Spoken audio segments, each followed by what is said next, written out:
for the protection of the environment, public health, and all beneficial uses for the benefit of present and future generations.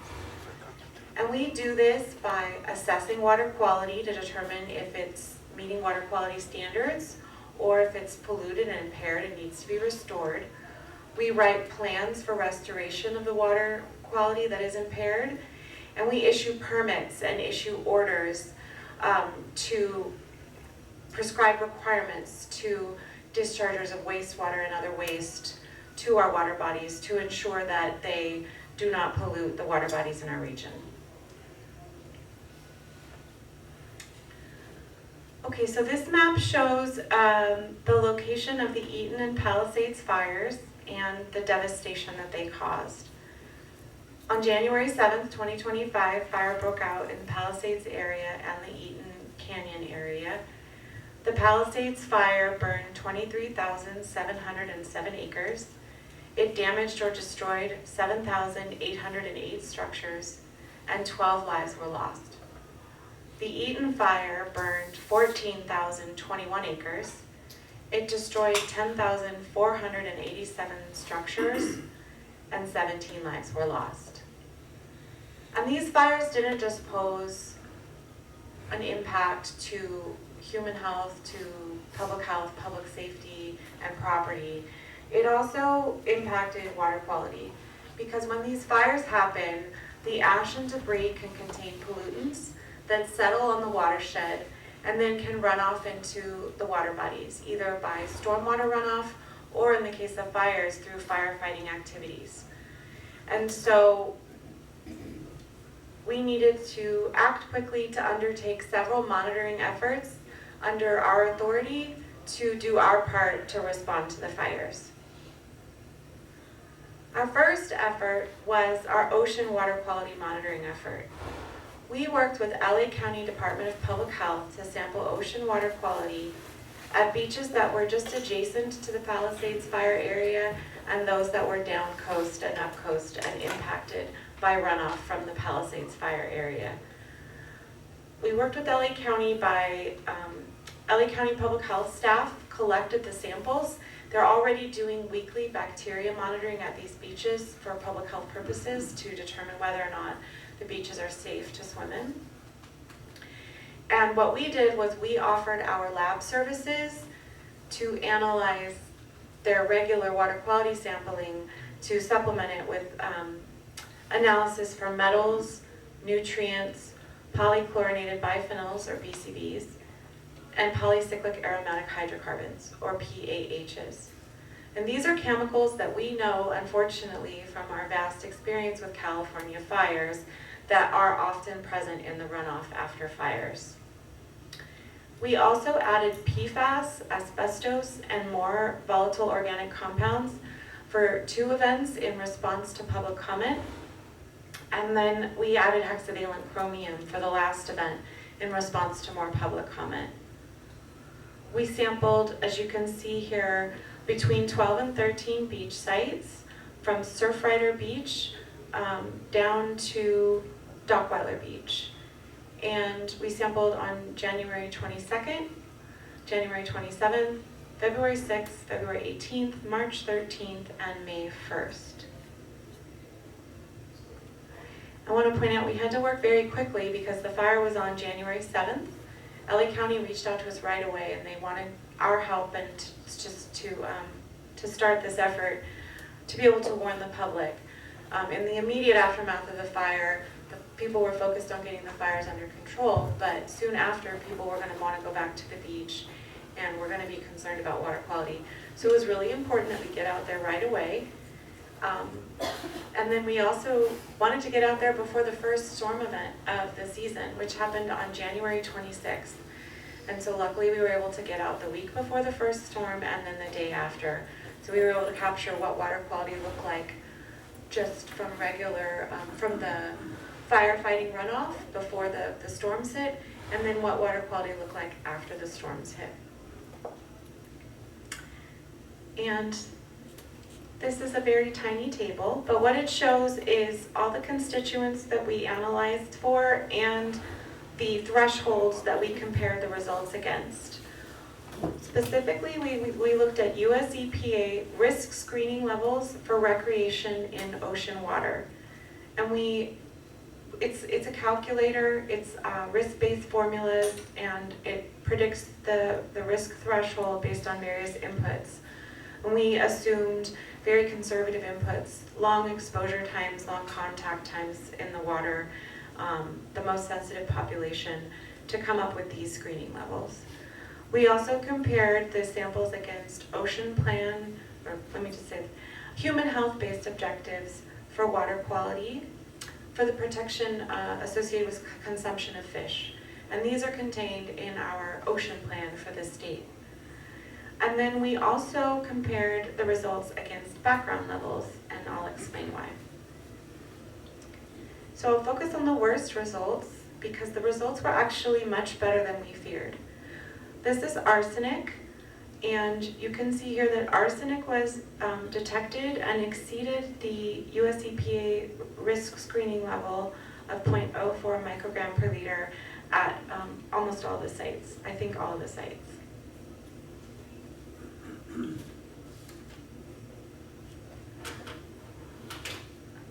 me.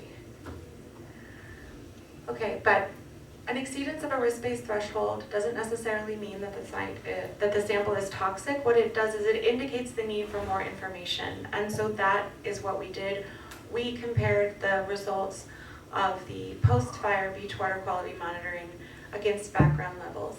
And the background levels we used were for ocean water quality samples that were collected before the fire and also outside the fire's impact area. And the levels of arsenic were all within the range of background concentrations. And so what that means is while the levels of arsenic were elevated, we do not think that they were caused by the fire. This slide shows just a summary of the results for all of the constituents. So in summary, there were detections of metals and PAHs, but none of the metals except for arsenic exceeded the recreation risk screening levels. But again, those were at background level. Those were within the background range. The PAHs exceeded the ocean plan fish consumption objectives. This was at 2 sites in the first 2 sampling events on January 22nd and 27th, but those were also within background levels. And when we saw those initial pH results, we expected them to come down as they have done in all previous local fires, and they did. No VOCs and no PCBs were detected. So like I said, we were very relieved to find that the results were not as bad as we expected. The next monitoring event we undertook was sampling beach sediment and sand. So not only can the water run off carrying pollutants from the fire and go into the ocean, but then the ocean wave wash also and the tide can bring the ash and debris back up onto the shore. And that's what we saw happened after the fires. We saw this black line of ash forming on the shoreline all the way down to the South Bay. And so we worked with California Office of Emergency Services and LA County Public Works to determine the need to sample the sand. And so the Water Board did the sediment and sand collection and used our lab contract. We went out on February 25th through 27th and April 29th through 30th. We sampled 11 beaches from Zuma Beach to right after Torrance Beach in the South Bay. We also sampled at Leo Carrillo, and we used that as a background site because Leo Carrillo was outside of the fire impact area. You can see it's far outside the Santa Monica Bay. We sampled again for metals, PAHs, and PCBs. And again, we compared the sediment and sand results against residential risk screening levels specific to California. So these are risk screening levels developed by our Office of Environmental Health Hazard Assessment, US EPA, and Department of Toxic Substance Control. And these, we used the screening level associated with residential use. So that's like background soil, what would be safe levels in your backyard. So again, we tried to make the most conservative assumption when selecting the threshold. And just like water, arsenic was the only pollutant of concern that was detected above the risk screening levels. You can see the sites here above the risk screening level of 0.11 milligram per kilogram in soil. And so like we did for the water, we compared these results against background levels of arsenic in soil in the region, and these were within the background levels. So while the arsenic in the soil and the water and the beach sediment and sand are above the risk screening level, they were not caused by the fire. And as you know, arsenic is a very common element in the region and is pretty widespread. So here's the results from the summary of all the results. Again, we did have detections of metals and PAHs, but none of them exceeded thresholds except for arsenic, and no PCBs were detected.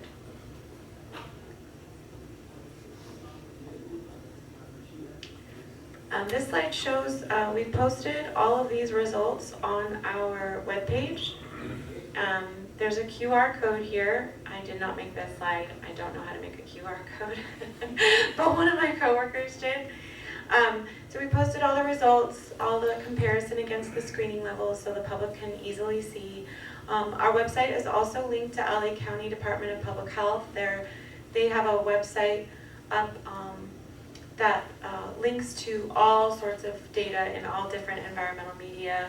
And so we've been working closely with County Public Health to get those slides updated, or excuse me, our data uploaded to their site as well. Okay, and then our third effort was more of coordination effort. So right in the immediate wake of fire, we realized that there was going to be a lot of water quality monitoring that was going to be done by other government agencies, by nonprofit organizations, and by academia. And we needed to get a handle on it because we needed to know all the data as the Water Quality Control Board, but it was a lot. And so what we did was we worked with the Southern California Coastal Water Research Project. They are a research agency, a joint powers authority out of Orange County, and they're very well respected. Scientists, data managers, and they have lots of contacts in government, non-government, and academia. And so we reached out to them and they agreed, they really wanted to help. And then through a contract with the Ocean Protection Council, we were able to fund them to corral all of these different agencies and all of the data. And SCORP's goal was mainly to ensure that appropriate methodologies were used and that high quality data were generated. And to do that, they first created and facilitated, it's actually a couple of interagency post-wildfire work groups to ensure that adequate water quality monitoring was performed. They got together and identified key sites. They looked for data gaps where sites needed to be added, and they looked where there were overlaps to ensure that there was no duplicative sampling, that they tried to increase efficiency as much as possible, and really coordinated all of our efforts so that we could leverage resources. One agency might have lab resources, while another agency might have personnel resources. And so they got that group together, and they weren't able to get all together before the January 26th fire, but they were all able to meet and get together before that February 5th fire. And so this map shows the location, and this is not even all of it, this is an older map, but all of the monitoring sites that SCORP is coordinating, and they cover water bodies in the Palisades and Eaton fire areas and downstream. If you're interested in more information on this, SCORP will be presenting on this at our board meeting next week. We're having an item on post-fire monitoring, coincidentally, and our emergency management response in general. The Water Board was involved in other emergency management response, not just water quality monitoring. And anyway, we're gonna have a presentation on that. And Dr. Alvina Mejito from SCORP is gonna come and present on this, and she'll present the dashboard where SCORP is going to be uploading all the data. It's still coming in. Anyway, I don't have a slide or a QR code because that dashboard is not live yet, but I can provide a follow-up if you all want it. Okay, and I don't have a conclusion slide, but I do have some concluding remarks. Oh, great, I'm just on time. So, just in conclusion, we knew right away when the fire started that there were going to be potential significant and serious impacts associated with the fire on water quality. And we knew we had to act very quickly because we were in the rainy season and it was going to rain at any moment. But we're not a very rich agency. We don't have a lot of staff and resources, so we knew we had to work with our partners. Some of our staff, one of our key water quality monitoring staff, was directly impacted by the Eden fire. So she wasn't at work. She was dealing with evacuating and everything, and so that's when we reached out to SCORP. So we had to work very quickly, and that would not have been possible if we didn't have relationships ahead of time with all the people we worked with. We worked so closely with LA County Department of Public Works, LA County Department of Public Health. It was just easy for me to call them up. Before all the task force were put together and the emergency management system was set up, everything was very formalized, of course, but in those first couple of days, it was just really nice to know that we could just call each other up and work quickly and speak frankly to get what needed to get done. And so, yeah, we worked with the county. Our relationship with SCORP was very important. Our relationship with Heal the Bay was very important. That's a local non-government agency. I don't know if you all noticed, but there was, while our data collection effort, I feel like was something that I'm very proud of and was a huge success, it was difficult to communicate the results to the public. And Heal the Bay really stepped up, and not only did they do their own monitoring, but they were a great ally in getting the message out to the community to let them know when it was going to be safe to swim. We also worked with our other regional boards. Like I said, there's 9 regional boards in the state. Our friends in Region 5 and 2 and 1, covering the Sierras and the North Coast areas, they had a ton of experience, and they advised us on what to do and what to sample for. And so it was truly a team effort, especially our staff. They had to work very hard and fast and fill in for each other. And so I especially want to thank our water quality monitoring coordinator who, when she luckily got to return back to her home in Pasadena, she picked up the effort and started coordinating the water quality monitoring again. And our stormwater permitting staff, right before the storms, they reached out to the cities and the county who do monitoring of their own to comply with their permit, make sure that they were putting out BMPs to protect runoff, or protect the water bodies from runoff from the fires. And then also we have a water quality planning program called TMDL, and they were really involved too. And so I think we produced some useful data. I'm very proud of this effort, and again, grateful that we were able to present you the results. We're really glad the results came out good, and we didn't have to take any next step, large-scale remediation, thank God. And so yeah, thanks very much for the opportunity to present, and I'm open for any questions.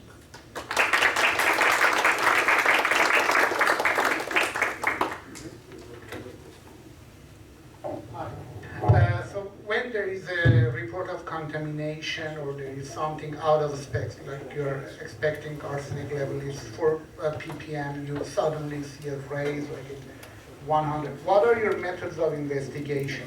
What actions do you take to investigate the source of contamination, and how you resolve? Like, are you going to authorities? You do another test? What for me as a chemist, it's very important to understand what are your methods. Thank you. The first thing we do is we look at is the background levels, like I said, is it due to the fire? And our primary objective here was one, to help LA County make public health decisions, but also just to characterize the runoff of the fire. We weren't necessarily, our objective wasn't remediation. We didn't even get to that step yet. So, once we compared against background levels and determined it wasn't caused by the fire, that these were just the not natural maybe, but regular levels in the soil, we didn't take it any further. But if we were going to do site cleanup or site remediation, there would be additional steps. For example, there is mercury level is high. That's right, yeah. Yeah. So we didn't take it that far. That wasn't the purpose of this effort. And but if we were going to go into remediation, it's just so funny you asked that. That is actually not the division that I oversee, is the remediation division. But I'm somewhat familiar with using these risk levels and combination source assessment. Thank you. Thank you.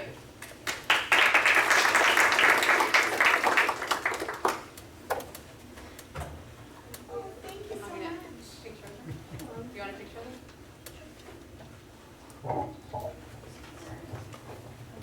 Speaking of what? Go ahead. Speaking of water, I hope everybody appreciated the efforts we went to get everybody a free car wash this morning. You're welcome. That was great, Jenny. Our afternoon keynote speaker is someone who embodies the spirit of innovation and advocacy in sustainability. Dr. Eric Strauss is President and Professor of Biology at Loyola Marymount University and founding executive director of the LMU Center for Urban Resilience, CURES.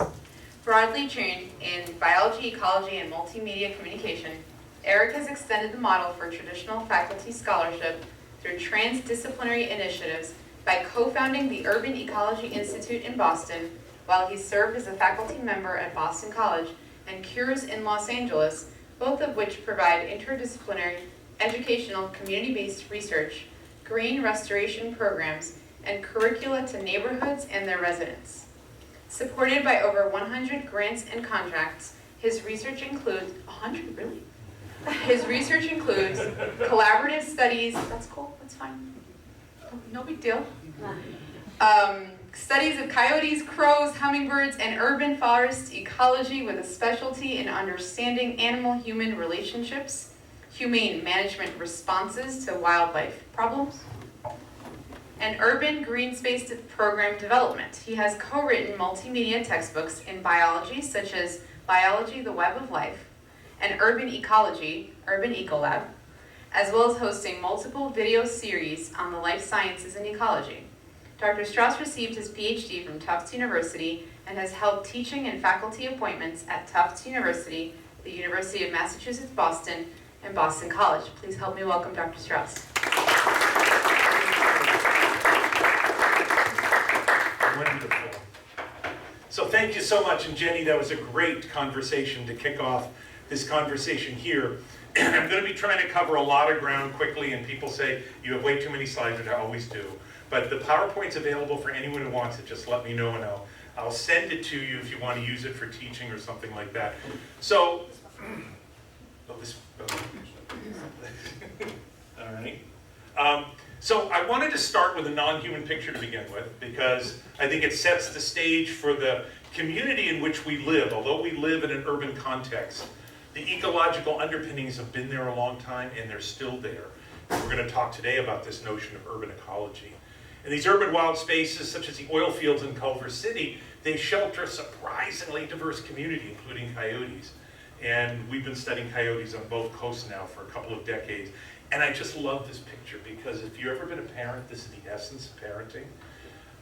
So these are remote camera systems. That's Dad in the middle, shooting a look to Junior, whose ears are pinned back.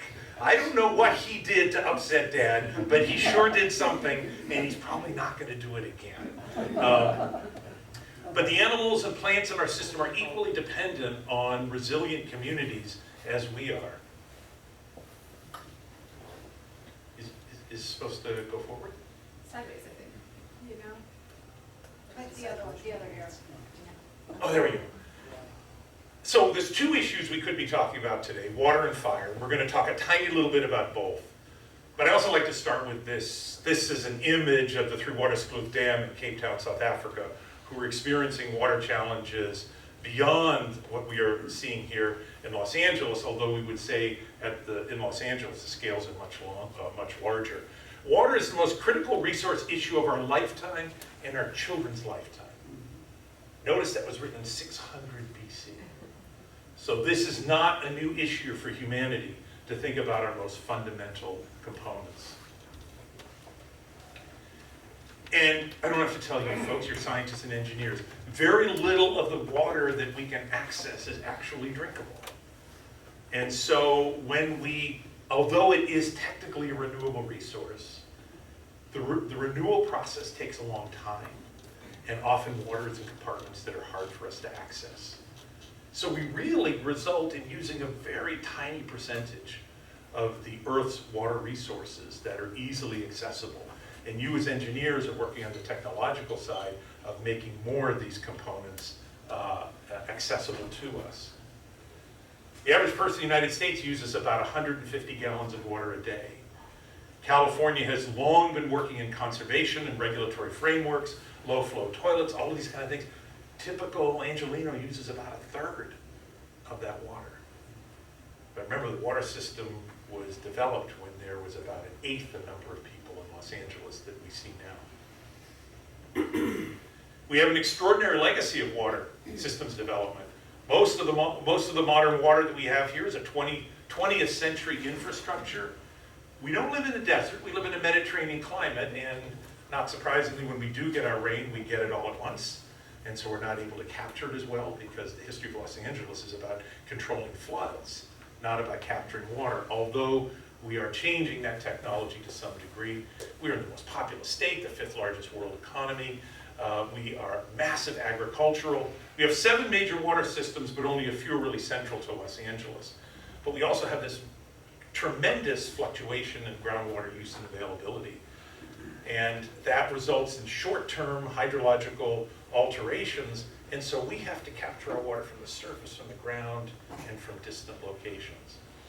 And the other thing we could have been talking about today as a focal concept about resilience is fire. And we've heard about both of these things already, so you're already primed for this conversation. So today, in a very short amount of time, I want to tackle 3 questions. What is urban ecology? What is ecological resilience? And why do ecosystem services matter? And resilience accounts for the socio-ecological drivers as well as the traditional physical measures of ecological health. Social well-being is at the core of urban ecology and at the core of the interdisciplinary sciences and policies we're going to need for our highly urbanized areas. So if we think about the forces that create change in urban systems, especially Los Angeles, we have modified hydrology, dredging and fill and levees. We have modified and generally degraded our water quality through point and non-point source pollution. We alter our habitat through fragmentation and invasive species and introduce predators and noise and light pollution that disrupt the circadian rhythms, not only the animals and plants, but of people who live in urban areas. And then we have these additional stressors such as vector control, physical modifications, and sea level rise and climate change. And it's those last 2 issues that are at the core of what I'm going to ask you to think about in just a couple of moments. We also live in a time of unprecedented changes, and arguably in the 4th stage of the global industrialization that's happened on the planet, in what is essentially a microsecond of the history of the Earth. The mid-18th century saw our first massive transition to modernized power through coal. In the 19th century, we saw the rise of chemical synthesis and modern steel and technological advances. The mid-20th century gave us our 3rd round of technological advancement, nuclear energy, entering the computer era, space exploration, biotechnology, programmable logic controllers. And by the way, when I was looking up information about this 3rd revolution, Armenian scientists and engineers are at the center of almost every one of these. I was going to pick a couple, but there's so many. I was always going to talk about color TV. Or, no, we're going to talk about submarines. No, you have to talk about everything in order to be fair. That's wonderful. That's wonderful. And I will say, and I said this to one of your friends this morning, when I was driving here, there's something about rain, and I'm a Cape Codder, so rain is central to us. We get rain every 3 days. We turn on our hydrants in the summer because there's so much water. We get 70 inches of rain a year. But there's something kind of maudlin about it, and you think. And I'm looking out here, and I see a few empty chairs. And I also know how important our ethnic and immigrant identities are. My father's grandfather escaped Eastern Russia during some of the most terrible times in the 1920s. My mother's side of the family is German, and they escaped Germany during the pogroms. My father's Jewish, my mother's Lutheran. Both families left Europe because of that. And I think, who's not sitting in these seats because their grandfathers or great-grandfathers didn't make it through the Holocaust or the Armenian genocide? And I know that's in the mind of every one of you, so you take a couple of seconds and think about who might be in the chair, but we're grateful that you folks are here. So, if we look at what's happening in populations, populations are generally leveling off. In fact, human population growth is declining dramatically. But what is growing is urban populations. About 60% of the world's population live in and this is for London, live in cities now. And by the time your grandchildren in college will be somewhere around 80% globally. So this new field of urban ecology that's emerged is an emerging and interdisciplinary science. It uses the tools of natural and the physical sciences and the social sciences that study cities to understand this idea of resiliency. Because urbanization is the dominant demographic trend, and it's the most important component of land transforming processes of the planet. We now impound more water than flows through rivers. We move more earth every year with bulldozers than happens through natural erosion. 92% of all the vertebrate biomass on the planet, these are the humans or the animals we eat. The lions and tigers and everything else make up the last 4 to 6%. It's just staggering. And this has all happened in the past couple of 100 years of our technological advancement. And so when we think about urban ecology as a science to respond to this, we recognize that traditional science, which works on the right column here in the physical complex and the built complex, but we also need to connect the biotic complex to the social complex so that we can understand how humans and technology and ecology work together. We've all been trained in our silos in academics. We've invented our own language, our own tools, our own mathematics, our own methods of analysis, our own methods of exchange, but we are one community of metabolism on the planet. And this is the great challenge for us. How do we connect these sciences in the service of human well-being so that we're around as a species in a healthy way for the next 1,000 years? And the roots of urban ecology go back to the Berlin School of Ecology in the 1950s, where there was an effort in comprehensive biodiversity studies across all land use types, the establishment of modern approaches of nature conservation, the formation of multidisciplinary conceptual basis for urban ecology. When I was going to graduate school in the early 1980s, if you were studying to be an ecologist as I was, then the reality is that ecology begins with a plane ride and increasingly primitive forms of transportation until an ox cart drops you off the top of the mountain, you pick up your binoculars, and you start to gather data. If I got my PhD in Boston, where I was living and working, then the assumption was I couldn't get a grant to go somewhere important.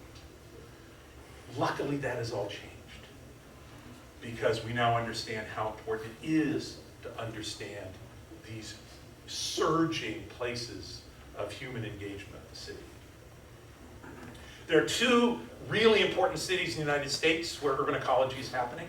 They're part of a 30-site location called long-term ecological research sites. Most of them are rural, most of them are natural ecosystems, but Baltimore and Phoenix were chosen about 25 years ago to be centers. And so if you do urban ecology like I do, you have connections to those two cities. My postdoc came out of Baltimore. I have a doctoral student who came out of Phoenix and is doing her work there. So we all collaborate. It's a relatively small community. Let's talk about urban water for a minute because it helps to explain the challenge of when we add the urban landscape into the conversation in trying to understand ecological systems. And remember, ecologists, we don't necessarily study the thing, we study the interactions among the things. And so adding the social dynamics are just other interactions, other forces, other drivers that we need to understand. And so if you engage water in the urban ecosystem, it's highly contextual depending upon the rural matrix. If the core climate is arid, then cities and deserts tend to have more water. If it's a very wet area, then cities in those wet areas tend to have less water because it's being removed.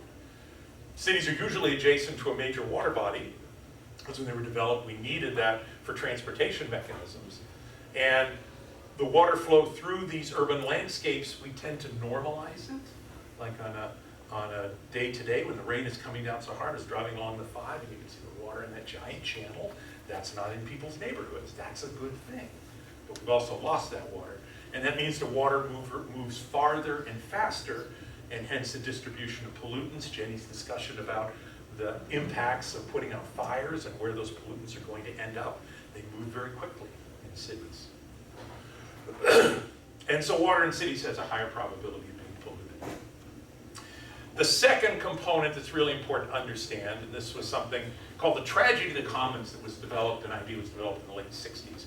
The idea that as humans, we are programmed to maximize our own well-being, and that's often at the expense of others.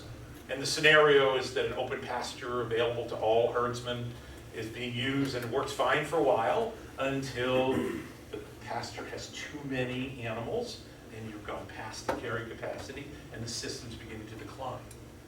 But unfortunately, it's still in everybody's best, an individual's best interest to maximize the use of that pasture because they get the full profit from the animal and the degradation cost is distributed. And that's not necessarily limited to humans. Here we see phage viruses. Oops. We see phage, looks like the light's not working. Phage virus attacking a bacterium. The phage grow uncontrolled. Eventually they kill the bacterium and their resource is gone. So they have to go through a living phase and try again. Middle is Dictyostelium, a slime mold that grows on biological surfaces. Eventually it could slow down its growth, but it doesn't. It exhausts its capacity. The host organic material fails, and so they have to create spores. We see that in large-scale organisms like trees. Now, trees do collaborate in some ways, but they mostly compete. It's a race to the sun. They don't get very close, but they just get closer to their neighbor because of the photosynthetic processes. And so this reality of nature is throughout all living systems, and we do see cooperation happen, which is good, but typically competition dominates. We also, and not so much among you as scientists and engineers, but among the general public, is we tend to be locked into a linear view of the world. And also, we could blame some of this on the movement of science, and we use Isaac Newton as an example. Incredibly successful scientist, professor of mathematics, invented calculus, worked on the movement of the planets, reflecting telescope, all these kind of things, President of the Royal Society. But this idea that the universe is a perfect machine, and that if somehow we just get better technical tools, we can understand and make perfect predictions. But the truth is the world is massively random. And so we have to be prepared to not always be able to make the necessary predictions because of the complexity of the interactions. No matter how many sensors we have, no matter how many receivers we have of data, no matter how large the data set gets, the world will not always yield to our approaches to understanding. And this has implications for current ecological theory, including urban ecology. The classic paradigm in ecology is the idea of stability, equilibrium, linearity. We have terms like climax forest, you can make these predictions. But the truth is, it's much less predictable. In the 1970s and going forward, the emergence of a new approach of non-equilibrium ecosystem analysis, in which is a constant state of change and much less long-term predictability, even for what appear to be the most stable ecosystems like lichen growing in rocks. They still change, they still fail, they're still somewhat unpredictable. Which leads us to the core of what I want to say, and that's this idea that we begin to think not about sustainability, but about resilience. Now, we're not going to drop the term sustainability because we've worked so hard to get the public to accept it. And as I say, the arrow of your heart points in the right direction when you use the word sustainability. But the word sustainability has embedded in it that there is a stable state and that there is something we can return to, we use the word restoration, that allows us that if we can just manage the variables right, we can keep things in a steady state. And at the pace of change that's happening, like climate change and all that, we know that that's not likely to be the case. So ecological resilience comes out of the idea of engineering resilience, but it goes a bit farther. If you think about engineering resilience, the engineers who designed the caisson to support that bridge that goes across the Rhine River in Bonn, where I teach a course occasionally, somebody had to calculate what's the biggest boat that's going to hit that, but notice it's round, so the boat deflects off of it. How big is it going to hit? Because if that bridge falls over, it'll go into a different state, and that state is not useful because we need to get cars across the bridge. An ecologist looks at this and says the bridge, the function of the bridge, is to engage the two sides of the river.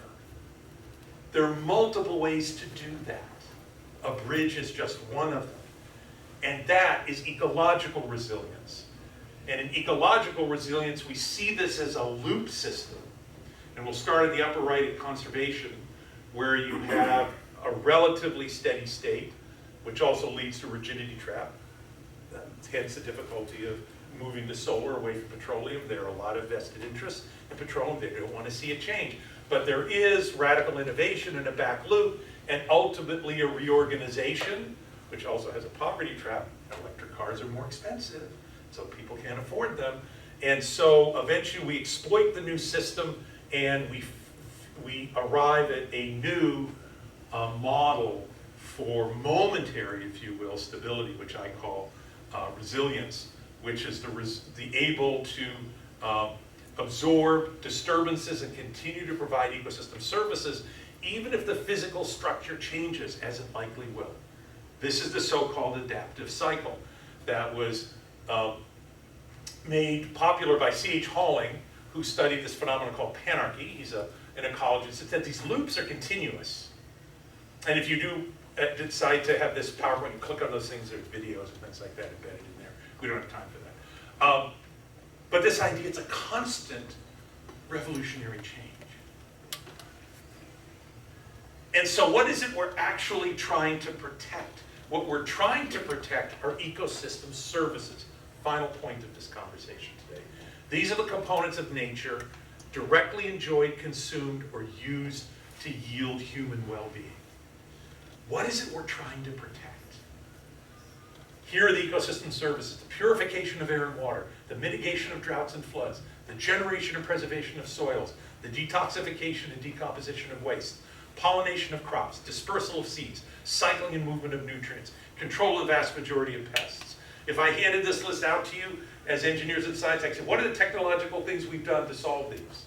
Or to amend them, because they failed in our own systems. Whereas if we try and maintain the system as best we can, these activities are done for free. Nature does that for us. And in fact, if you go to Hyperion and look at the water treatment facility, those giant egg digesters, those are basically natural systems amplified so that you can handle 400 million gallons of water a day. So the goal is to maintain these systems. So for instance, a new approach to conservation, Doug Tallamy, who's written things like Nature's Best Hope and so forth, He talks about conservation efforts. Historically, conservation efforts have been upper middle, and wealthy people trying to save large chunks of land. And you think of things like the Aldo Leopold Foundation, or the John Muir Society, or the Audubon Society, and the public national forests and national parks. But the vast majority of green space is owned privately. They're people's backyards.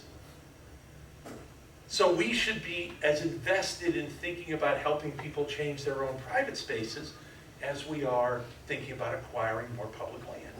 Both are important, but the acquisition and transformation of public land has a certain pathway. If you add up the backyards in America, it exceeds all the national parks and all the national forests.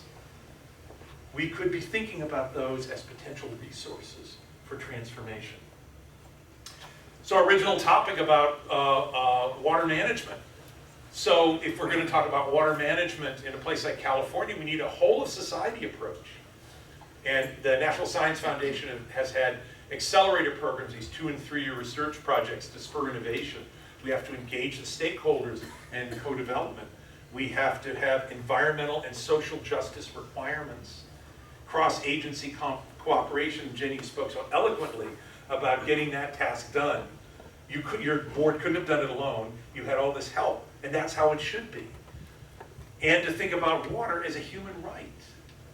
And we have to improve water literacy and trust building.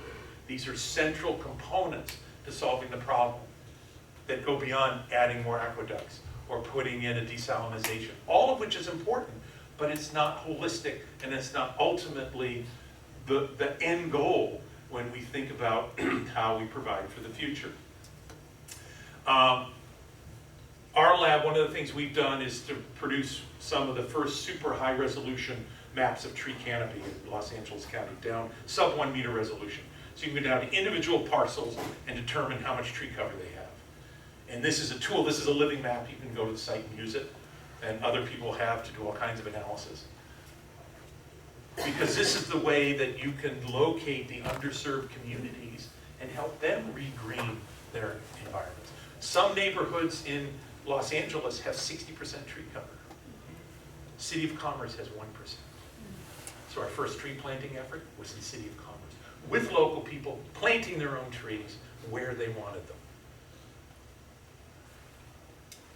And ultimately, we're trying to protect biological diversity in all its levels, not just the number of species, but diversity in all of its levels, because that's how we protect ecosystem services. That's ultimately the measure of resilience. That's how we're going to mitigate global environmental change and ultimately live within the planetary boundaries. So that's a whirlwind tour, and I just want to thank you all very much. And I'm happy to answer questions and happy to talk more about it.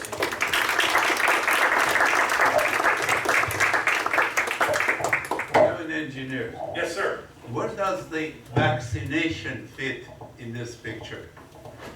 Yes, in human vaccinations? Oh, it's central. But it wasn't in your pictures. Well, it's part of, I didn't talk a lot about, I had a whole section on public health that I could have talked about that we don't talk about. But vaccinations are what transformed cities from having an urban penalty to live there, as in shorter lifespan and more sicknesses. Now people who live in cities actually live longer and are healthier than people who don't live in cities, because we figured out how to clean the water. Right, go all the way back to London and that whole story, the broken pump handle, and vaccinations and public health, which is some of the most sweeping and important. That was the start of what we call the sanitary city. Okay, right. I'd like to see vaccination in your charts, right? But I'm too late. 2 years ago, we didn't have to put it in there because everybody was doing it, right? This has been a local phenomenon, and suddenly we're re-questioning vaccination after having the most successful COVID vaccination effort in history. From sitting at the table to a functional vaccine in 8 months without having to use an albumin-based transporter. Yes, thank you for the wonderful talk. Fellow ecologist here, non-practicing though. So you mentioned Hollings and the resilience and the idea of the circular pattern. So generally in ecology, when there's a disturbance, there's usually an external force, and the force goes Yes. away. It's easy to quantify that resilience and how the system comes back to the normal.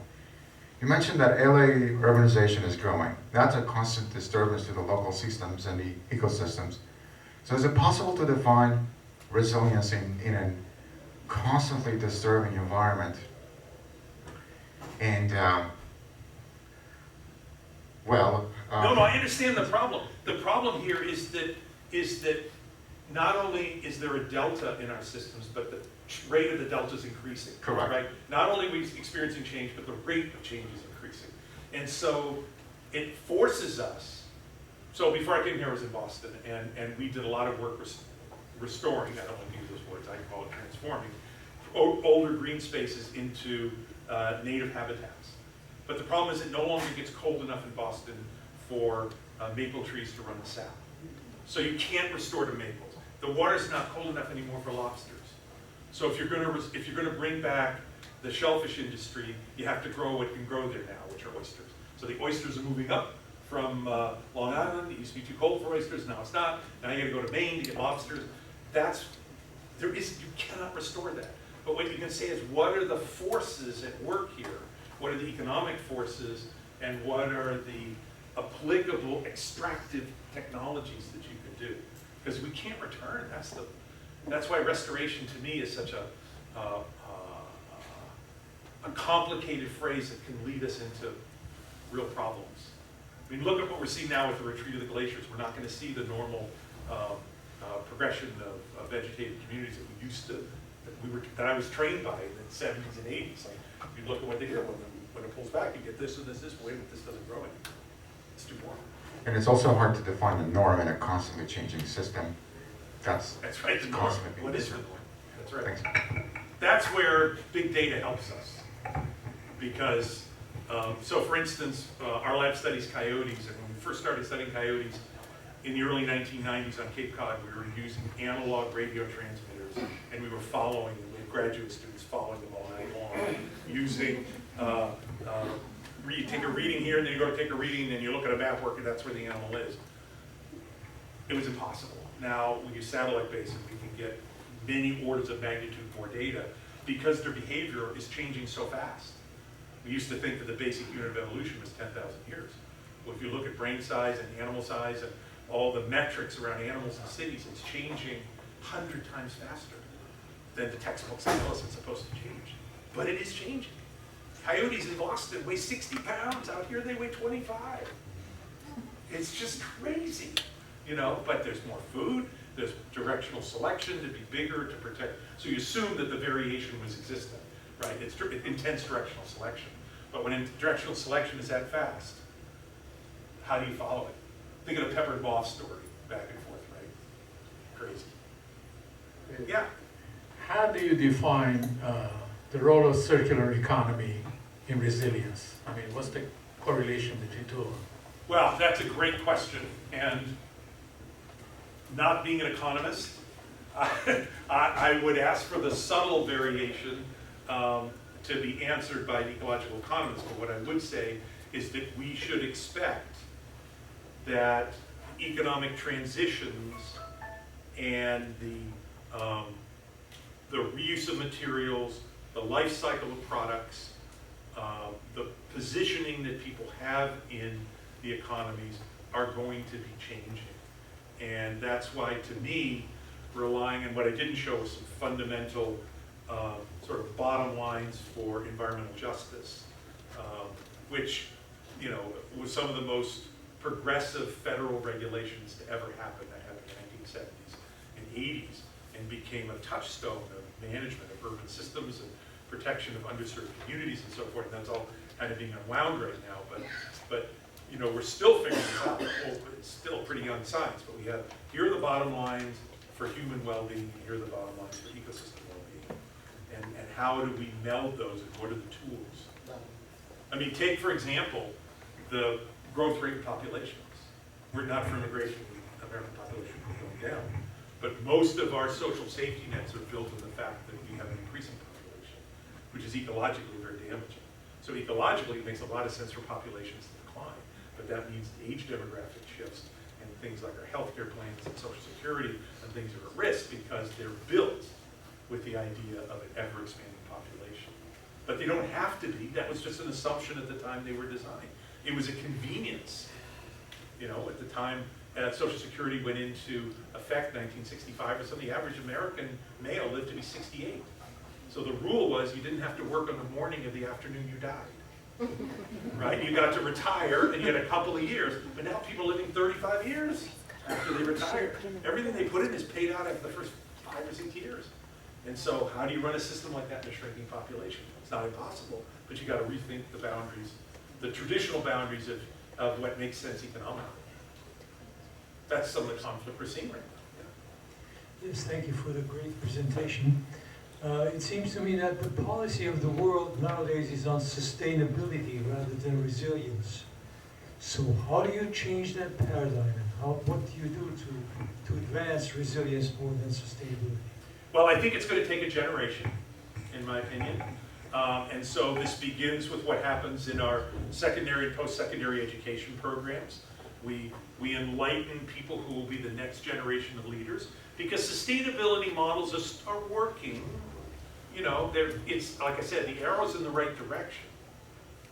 But you know, I know some people who live on Nantucket Island in Massachusetts, and I've worked there, and I chaired the Regional Environmental Commission when I was there, and I remember talking about regreening programs and reestablishing native habitats. But the maps indicate that by 2090, 60% of the habitable areas in Nantucket will be permanently underwater. And so, look, the sustainability models are going to work for a while, then they're not going to work. And hopefully by then we have grown the model to think differently about what the solution space looks like. Because everybody's going to have to give up and everybody's going to have to change something. And so what we do know is when we ask people what is the most important thing to them and you try and protect that, then change becomes easier. And the great thing is, with AI and the incredible computational capacity we have, we can individualize the world in ways we could not do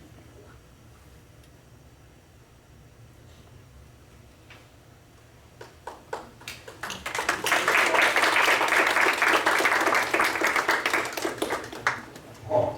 That's a tough act to follow. Thank you so much. We'd like to present you with recognition of your time and effort spent with us. Thank you. Thank you. Hello. Would you like to come to the center here? Yes. We can't fit you in a photo otherwise.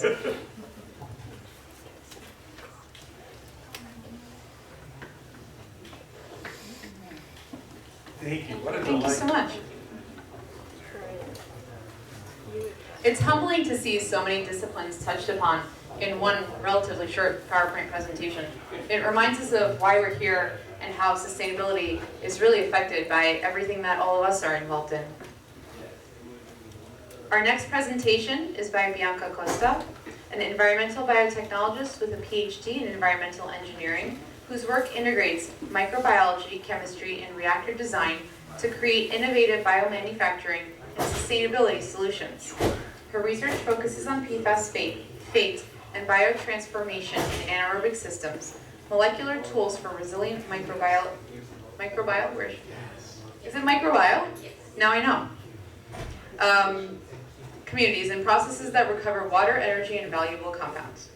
As an NSF Graduate Research Fellow at the University of Southern California, she conducted award-winning research on PFAS distribution in Southern California water systems and microbial dynamics, I'll get it eventually, in wastewater treatment. Her work supports projects at the USC Rewater Center and the CHARP Center, contributing to emerging PFAS remediation and prevention strategies.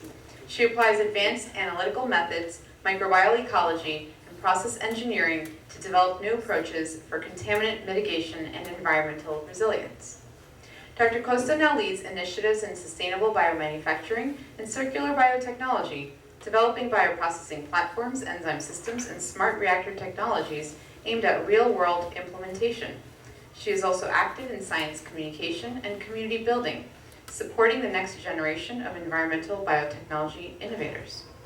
while we wait for them to set up in just a moment, if anybody is interested in the PowerPoint presentation that Dr. Strauss offered to send out, please let us know, and we're happy to do that. You are? Oh, you've already got a taker. Okay. I think we're ready. Let's please welcome Dr. Costa. Thank you everyone for still being here this afternoon. I know it's a very tough act to follow after very amazing presentations.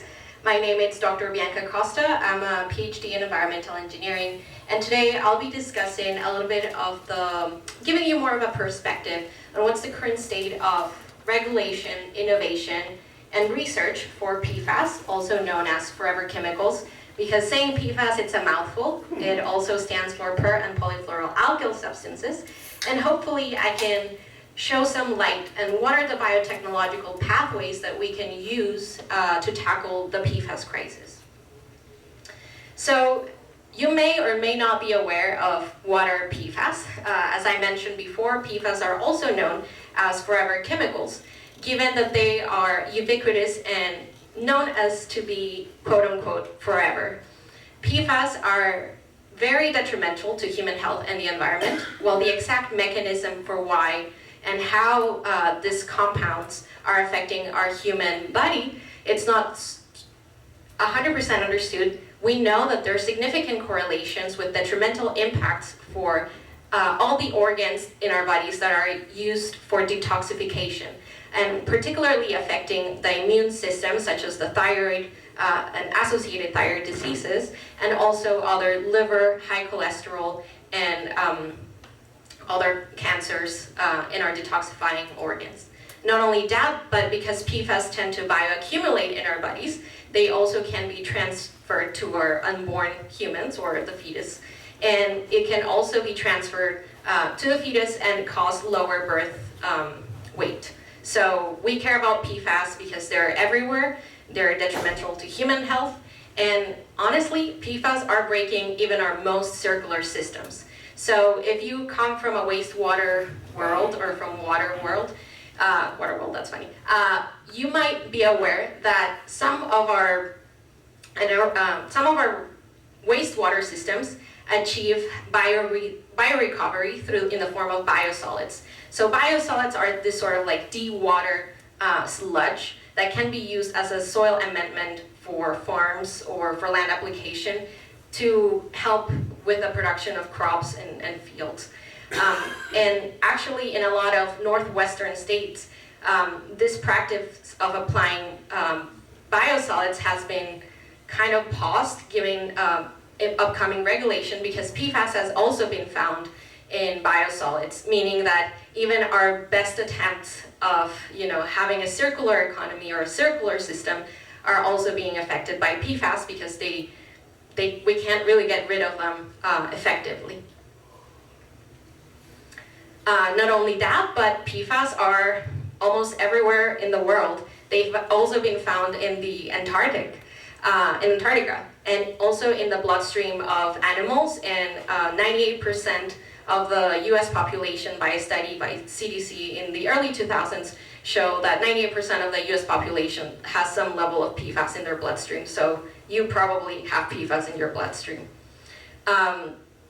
This has, made regulations to step up, and regulations are racing ahead. But the technology, it's not ready to meet the requirements of the very stringent very stringent enforceable levels.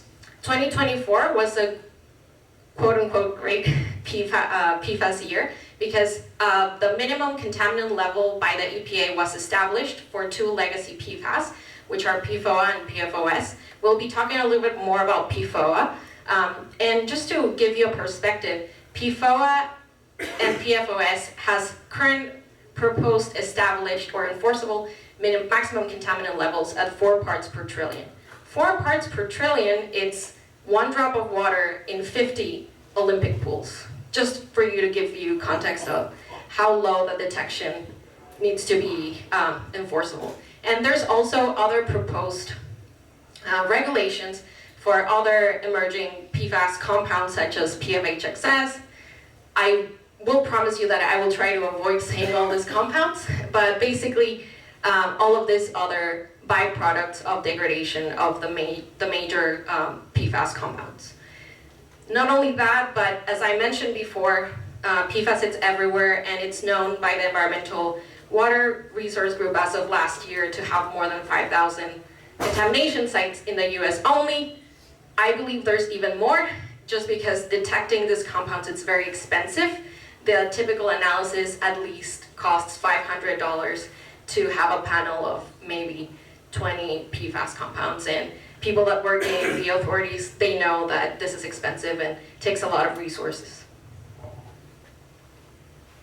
So we know that PFAS are recalcitrant, they're everywhere, and they are, they resist every process that we typically use in our wastewater treatment facilities. I'm gonna dig a little bit more into why are these compounds so recalcitrant. So there's more than 14,000 compounds that could be classified technically as PFAS, but most regulatory frameworks focus on PFOA and PFOS, which are the perfluorinated alkyl substances, and all PFAS could be classified as PFAS if they have that carbon fluoride bond.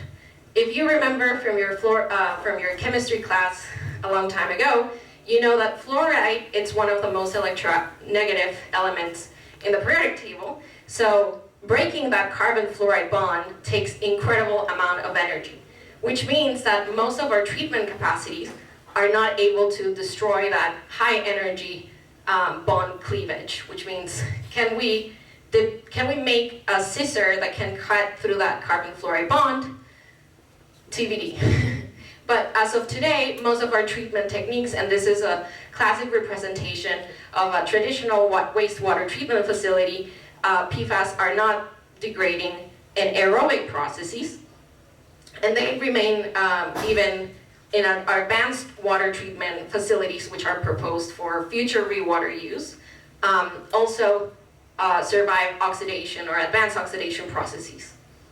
And then I just want you to highlight the importance of that carbon fluoride bond, because that explains why our current infrastructure can meet the new standards, and it's creating a very significant challenge whenever we think about costs and implementation.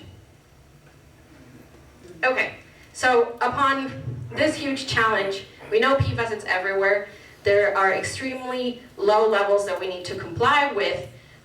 What can we do about it? So current removal techniques exist, and they're mainly physicochemical. You can use membranes, you can use ion exchange, and you can use granular activated carbon. Most of these techniques rely on concentration or retention of the chemical in an absorbent matrix. So a membrane, it's just basically pushing water or contaminated water through a retention membrane, but it requires a lot of energy. Reverse osmosis, which is one of the most common proposed membrane technologies for removing of PFAS, it's very energy intensive and it's costly. So who's gonna pay for this, and how much energy it's gonna take? Other options such as ion exchange and granular activated carbon are more cost effective, but they still rely on the regeneration of your absorption matrix and generate a new waste stream, which means we're just concentrating PFAS. Yes, we're removing it from the water, but where is that concentrate going?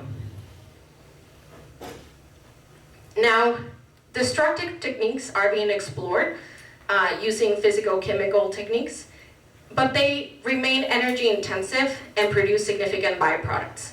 So methods such as electrochemical oxidation, plasma, supercritical water oxidation, and even photocatalysis are being explored as proposed physicochemical techniques to create radical species that can cleave through that carbon fluoride bond, but they still generate significant byproducts and require high energy for generating that plasma or those electrocatalysis.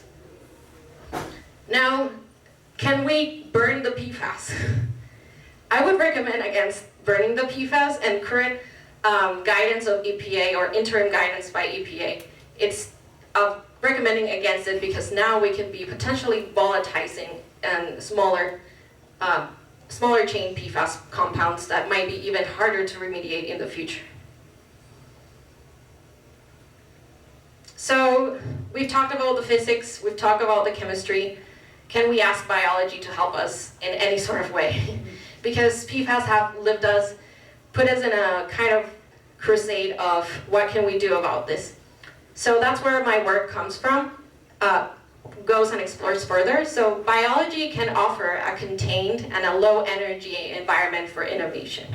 So they're called forever chemicals for a reason. They were long believed to be recalcitrant to biodegradation, until a paper in 2019 showed that a PHMOX, or an iron oxidation coupled to iron reduction coupled to ammonia oxidation, was able to defluorinate PFOA and PFOS coupled to fluorine release. So this was very exciting. I know that there's been a couple of conversations about, is this real? Are this like biological degradation studies real? So whenever I'm presenting this work, I want to give you the perspective that we're talking about very early technological readiness level research, but that it's still important to further explore and understand how can we couple that biological toolkit with physicochemical techniques to actually do something about it. So something that we liked in our PhD research group was experimenting with anaerobic membrane bioreactors, and in particular, anaerobic communities. So in our typical wastewater treatment facility, most of our biological treatment happens aerobically, meaning that you need to supply oxygen for bacteria to degrade your carbon. But in an anaerobic membrane bioreactor, you can achieve that without oxygenation, and you can couple with membrane technologies to retain your bacteria for longer while keeping your water flowing at a constant or a higher rate.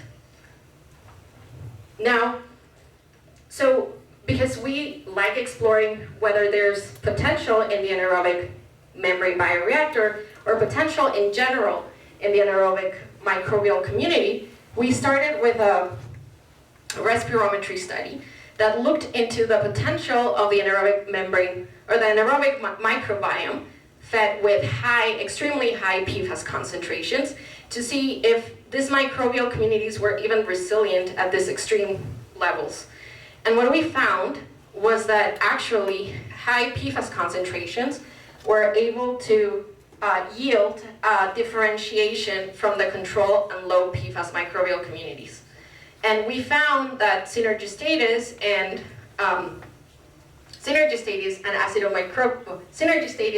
protobacteria tend to enrich in the high PFAS reactors.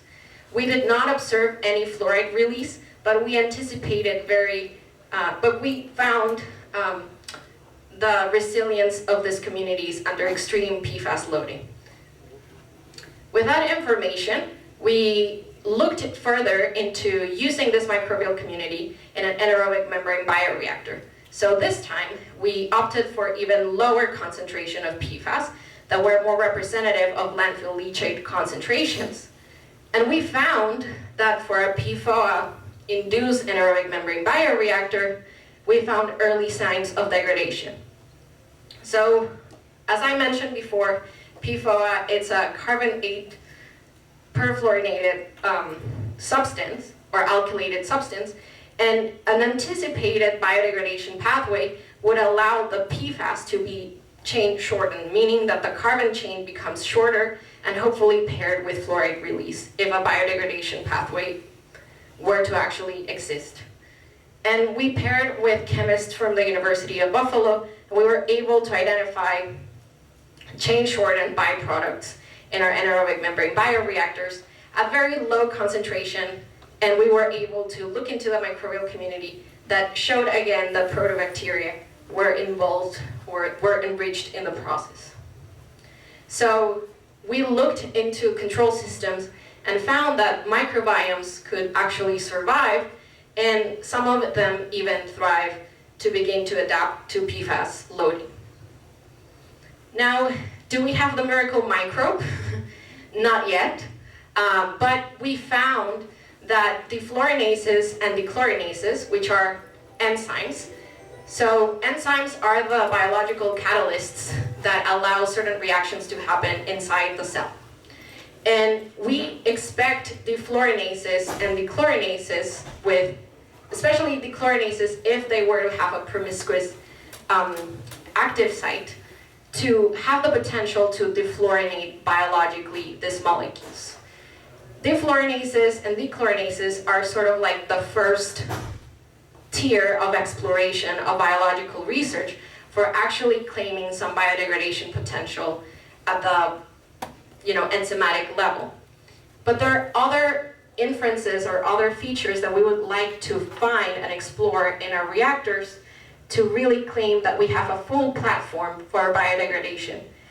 Because fluoride, it's toxic to the cytoplasm of cells. So in order to have a complete biological toolkit, we would not only need the enzymes, but we would also need a detoxifying or a fluoride detoxifying mechanism. The first insights from our ANMBR paper show that defluorinases actually increased over time, and dechlorinases also showed an increase over time in both PFOA and 6,2-FTOH, which are a type of PFAS-induced ANMBRs. Now, with those papers and with those exploratory works, I want to point out that there's current innovation happening at different startups that are trying to solve the PFAS crisis with physicochemical techniques. And one of the most interesting ones is one called Allonia that uses surface active fractionation, which takes advantage of the understanding of how does the hydrophobicity and the hydrophobic end of the PFAS works by concentrating the PFAS up to 10,000x of land contaminated or landed PFAS waste. Now, I'd like to point out that because even though this is very exciting technology, we're still thinking about concentrating the waste, but that waste needs to be managed. And I think the biology is there to help us really really tackle the concentrated waste in the most cost-effective way in comparison with physical-chemical treatment. And not only that, but with the rise of AI and AlphaFold, you can really look into what is the real sequence, or we can use that exploratory frameworks to evaluate what are the possible enzymes or other biological tools that we can use to merge both physicochemical and biological toolkits. So if the PFAS crisis has something to teach us, is that degradability must be designed and not discovered. And durable molecules demand durable policies. Embedding degradability in our future materials frameworks, it's necessary for preventing future PFAS crisis. And this idea of circularity can provide tools to build chemistry that regenerates and does not persist, with having an understanding on how biodegradation actually takes place and how can we design chemicals that were made to be biodegradable from the start. So how do we make this happen? Communities, scientists, innovators, regulators can make this happen, like today, and like you guys are here. And I want to point out that I am part of this effort called Founders, Friends, and Fermentation, which is a community-led gathering that happens every 2 months if you're in the innovation space for science and biotechnology, or an investor, or somebody that wants to interface with the translation of science to innovation and actual startups. Please follow us, and we'll be holding an event in December. So with that, thank you, and any questions?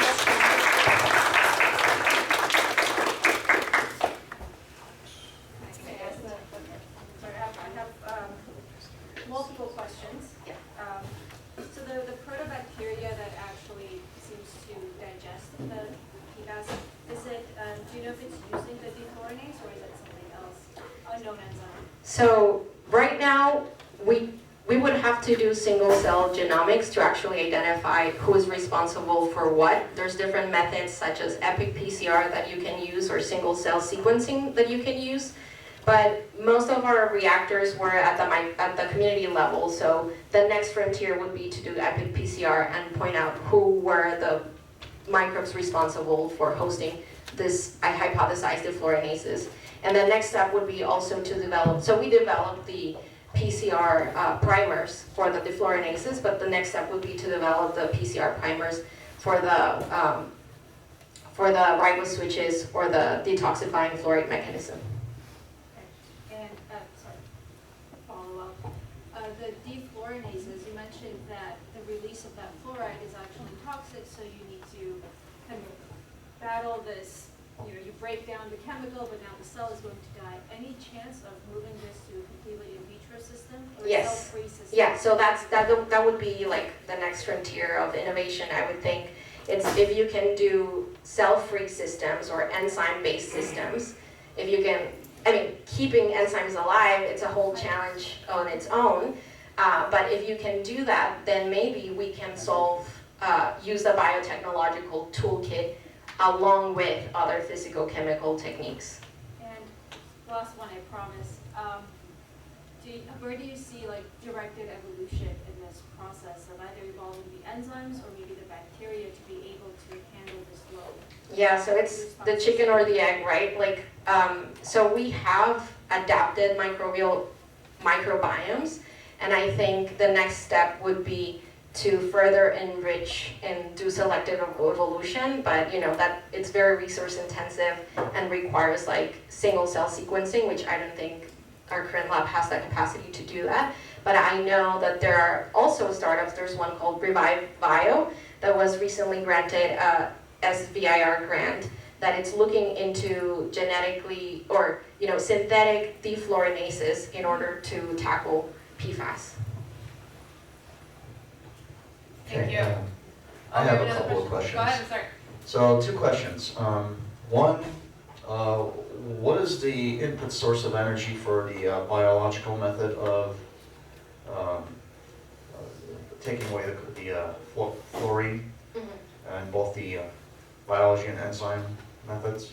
Yeah, so for the anaerobic membrane bioreactors, for example, whenever in biology, when the molecule is not being used for carbon augmentation or, to using the carbon or for, energy source, we call that co-metabolism, which is the term of like, they're not using the molecule for energy or for carbon, but they're also likely using it for detoxification, for example. So in anaerobic digestions, the carbon source is mainly through the waste itself, or it could be used in co-metabolism, or it could be used in co-metabolism of applying other carbon source, such that the bacteria, it's not like starved for carbon or for energy. Gotcha. And the second question, it's a little out of scope from biology, but still relevant. I might be wrong, but I have to imagine there's some kind of resonances between the fluorine and carbon bond by that one electron, right? Has there been any explorations in using electromagnetics, such as a wavelength of infrared, to perhaps excite and break that bond?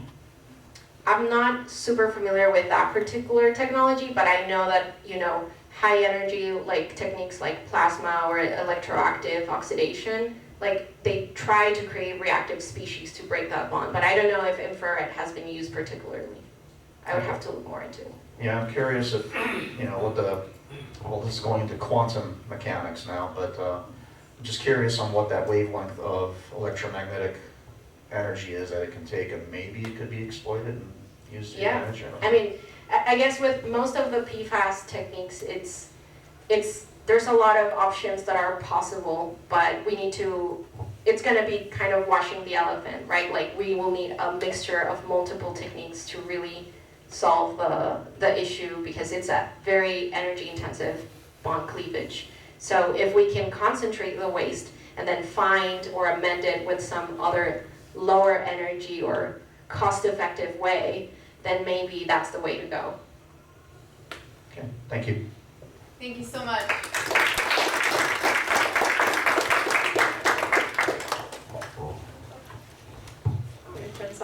We'd like to take a 7-minute coffee and restroom break, please. Please?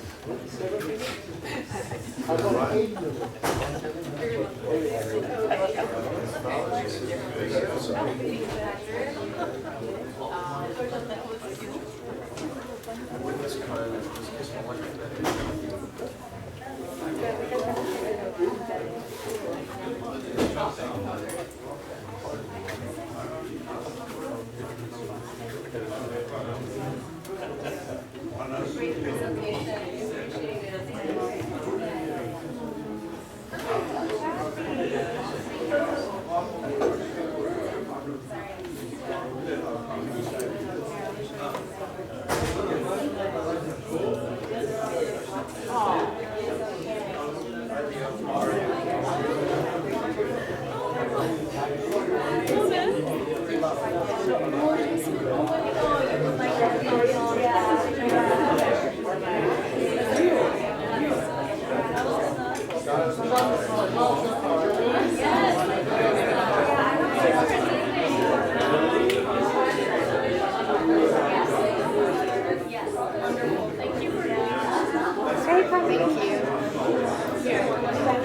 Sorry. I think I did present to you, like, your name is very familiar. Also, I went to Brem too, and you gotta get introduction. What year did you graduate? 2018. I think, like, when I saw your name on the phone, I was like, this is so familiar. In 2015, I worked on this, like, the Compton County with students, and did, like, there was some people who were showing up for me back to, like, my first kind of work. And I swear, like, I feel like, because you were somewhat involved in that, it was like, Trash removal? kind of, it was like NPDES permits, and then we were working with this local high schools, like, for education, and for, like, looking at the permits and non-point source pollution, and but That sounds really familiar. yeah, But I remember that project. yeah. It was like a few of us UCLA students. So we did like the research part of it, and then we also worked with Jefferson High, and it was like an after-school program where they like we went on like field trips and they like worked with like another nonprofit like legislature from there. It was like my last year of graduation, we came to LA Water Board and we presented to, but your name like just sounded so familiar, but I was like, oh, they look different too. So it's like a small world. It is a small world. I also realized you just look like someone that I knew from when I was like in high school. Oh, okay. But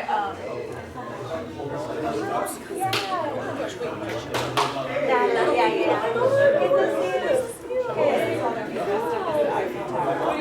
Good to see you. My friend on the panel with you, and I'm like in the environmental field, so I was like, I'll just come and check it out.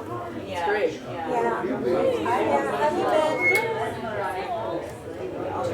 Different. You're done with school, you're working. Oh yeah, I mean, I graduated college. I know, seriously. Yeah. I'm like, what am I thinking? Oh, yeah. It's so funny. Yeah. I know, because when I think of you, I think of like a baby. But you're like an adult. I know, I'm like her little cousin perpetually.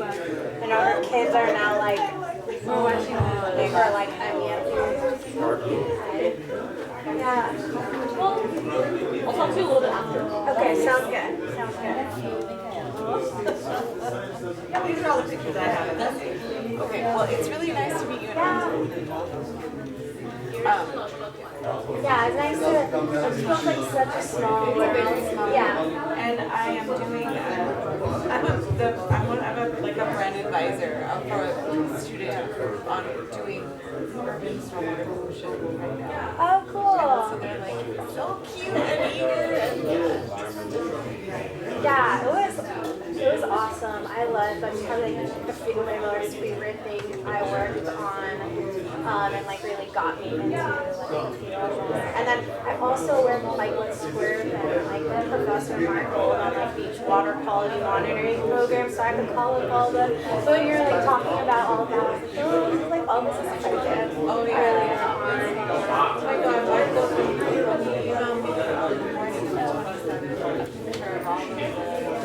that I had watched. Oh my God! I was like, oh my God! When it was raining, I was worried it was gonna happen. We were freaking out. Raising the alarm, and then it turned out it I'm glad to hear that because I still haven't been going into the water to listen to drugs. It's all serious, but I've been avoiding it. I've been going up to, I don't go too often anymore, but it was reassuring. Yeah. Tobago, there were stuff that we thought there was like a big one. It was like right there. It was like, it was high levels, it was bad for the environment, bad for the animals, but nothing that. Well, it's good to hear something positive. Yeah, super great presentation. Oh, thank you. Great to see you. I'm not even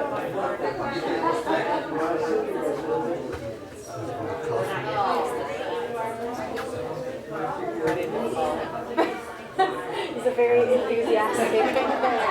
Yeah. Yeah. Oh, yeah, good to see you again. Yeah, you too. All right. Again. Oh, I'm not gonna this.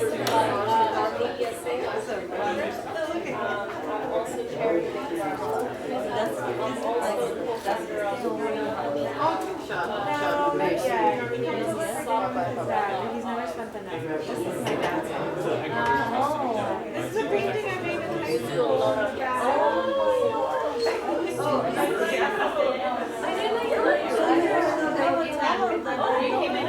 I have an art. My dad.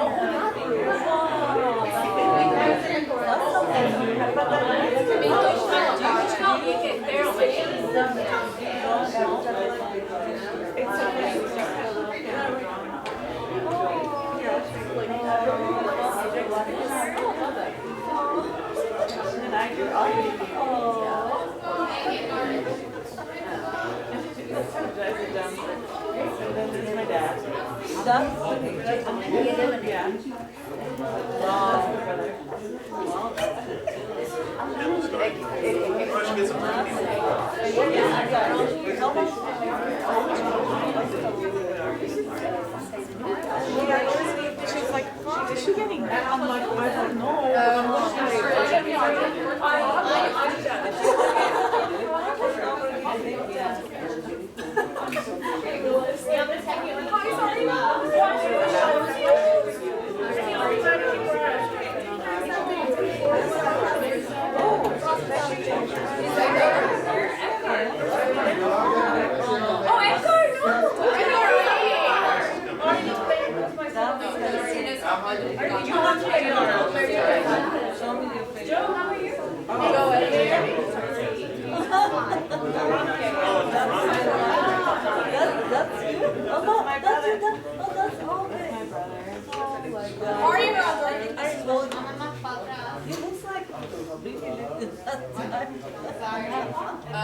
Any comment, huh?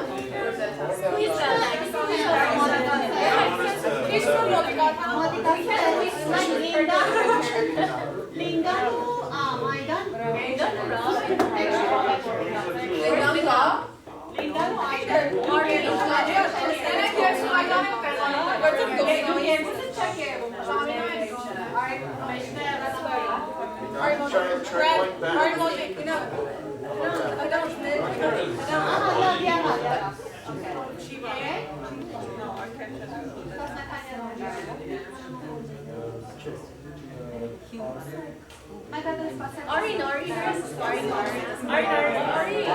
Ari, come in more. What can you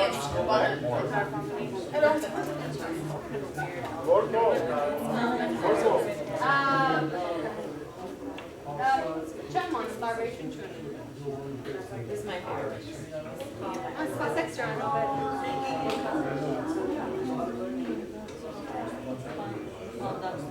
Okay, thank you. So,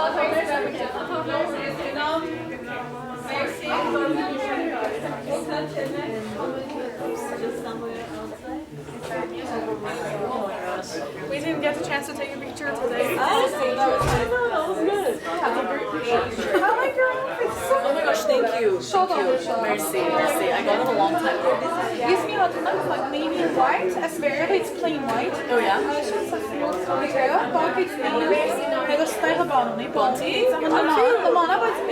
It's very similar to the So once in a while when I look in the mirror, I think I look like a pastor. I wore a jacket. I wore my jacket. I'm like, oh my god, I look even more like a pastor. So I took it off. I took my jacket off. I'm like, I this didn't think about it, but you're right. But if you said wrong, I've never thought about it. That's what usually I wear like heels, but I'm like, I'm wearing my sustainable sneakers. It's a from on Traveler. Oh my god, and it was pouring today. Jesus Christ. Yeah. What a day. I like the rain. I know. I went to get some stuff printed and then I left at 8 a.m. because FedEx normally opens at 8 and I forgot that it's 9 o'clock today. So I walked. My hair was done already and then I walked in the rain. Just got messed up and I'm like, oh my god, I have to go back home. So I went back home and I went back again. And I was gonna do my hair again when I got home and I'm like, you know what? I'm gonna go at 9. It's gonna get wet again. And she has don't take a time. On many places that were awesome. Don't forget your umbrellas, your hair, you're gonna get messed up with ink strip. Oh my god. So it looks great. I know. My hair is like kind of like maybe like yours. So we could talk about some wow. Be the product of it, Pesali. Marina product of us. Product, Ara's product. We can talk about it. I have to clip my hair for it to like get volume. Really? No, yeah, I have to clip it. Well, now it's secret. Tell us. Oh, do you know? Do you not know? It's their little baby clips that like there's. Oh yeah, I do that. I do that. You do that. The clips, the metal ones called the purple black. There's like bigger ones, but my friend Naira, who has mastered her curly hair, she does they're like little metal flat ones. So it's like baby, and you just put it, and it gives a little lift. I have them. A little lift. Yeah, she has them. Like Yes, exactly. So once you put product in there, alligator clips. There you go. You put it up. I literally do that. I clip. So it gives you. It gives volume where I don't have it. I don't have volume here, and I don't have volume here. All I do is like every 15 minutes, I like. That's what I do on Cartwheel. I just put my hair down. But like sometimes I'm working, and I'm like I don't have the time to 24/7 dip my head down. So you just use a clip. And then, well, because also like it just melts on your head, and then you work out and you look like a wet puppy. I don't know. So mine looks back here. That's where I use the clip. So my hair is not very it's not flat, but I don't like my hair shape in the back. Right. I feel like it's a little flatter. Yeah, that has a nice like curve. Right. It doesn't. Right. So that area, I do the clip. So, Okay. But I don't take it up. I use the baby ones and I just put it under my hair, so it just keeps it up all the time. And then I go home and I take it off later. That's smart. I have no other option. I have no choices. So, but I like that. Mine is not. Then the other thing I do is that sometimes my clothes are not really good, so I do curling and then I let it dry one more time, and then I use Peridina Curl Refreshener. Yes. Do you do that on top of it? I do it on top of it, and I go blow right with the dryer with the head with the attachment again, and that's when it gets a lot of volume. But I usually don't curl because that's where a lot of volume. You wet it?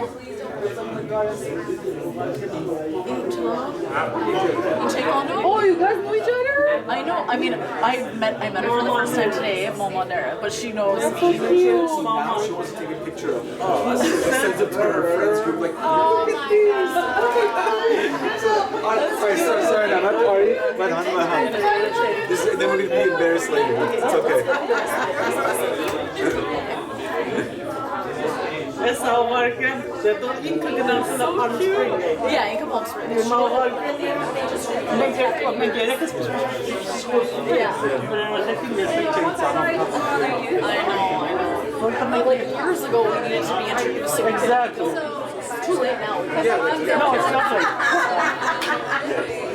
So what brings you out to this event? Well, I'm speaking right now. Oh, that's right. So, you know, we'll see. But I do sustainability work. I might be sustainability. Change their stuff.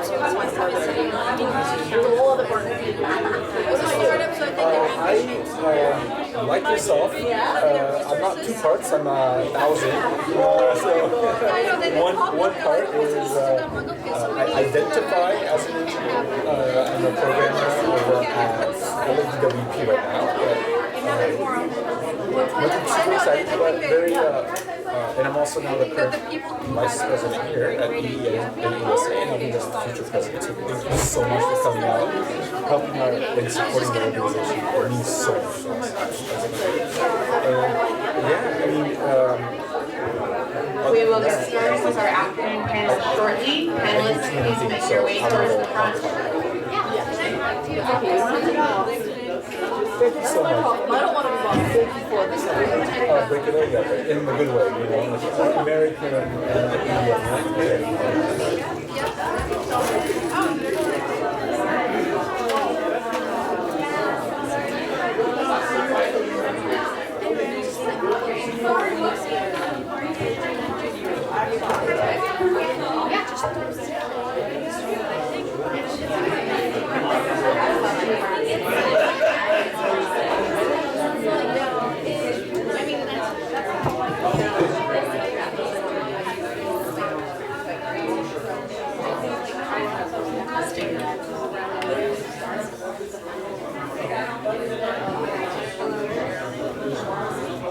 Yes, exactly. So we're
If you can start taking your seats, please, we will begin the panel shortly.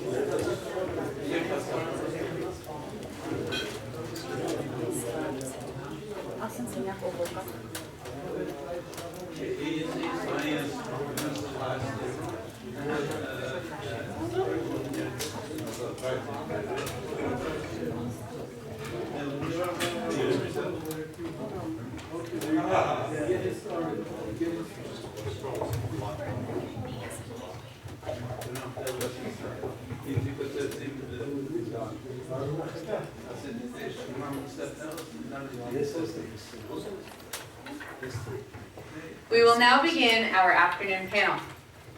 Charting the path to net zero, integrating policy, technology, and systems planning for renewable energy future. This session features scientists, engineers, and leaders, and explores practical pathways for integrating sustainable solutions into policy, business, and community life. Panelists include Garina Rafafyan, Michael Matosyan, Sarina Tunyan, Angine Zohrabian, and is moderated by Angine Shahnazarian.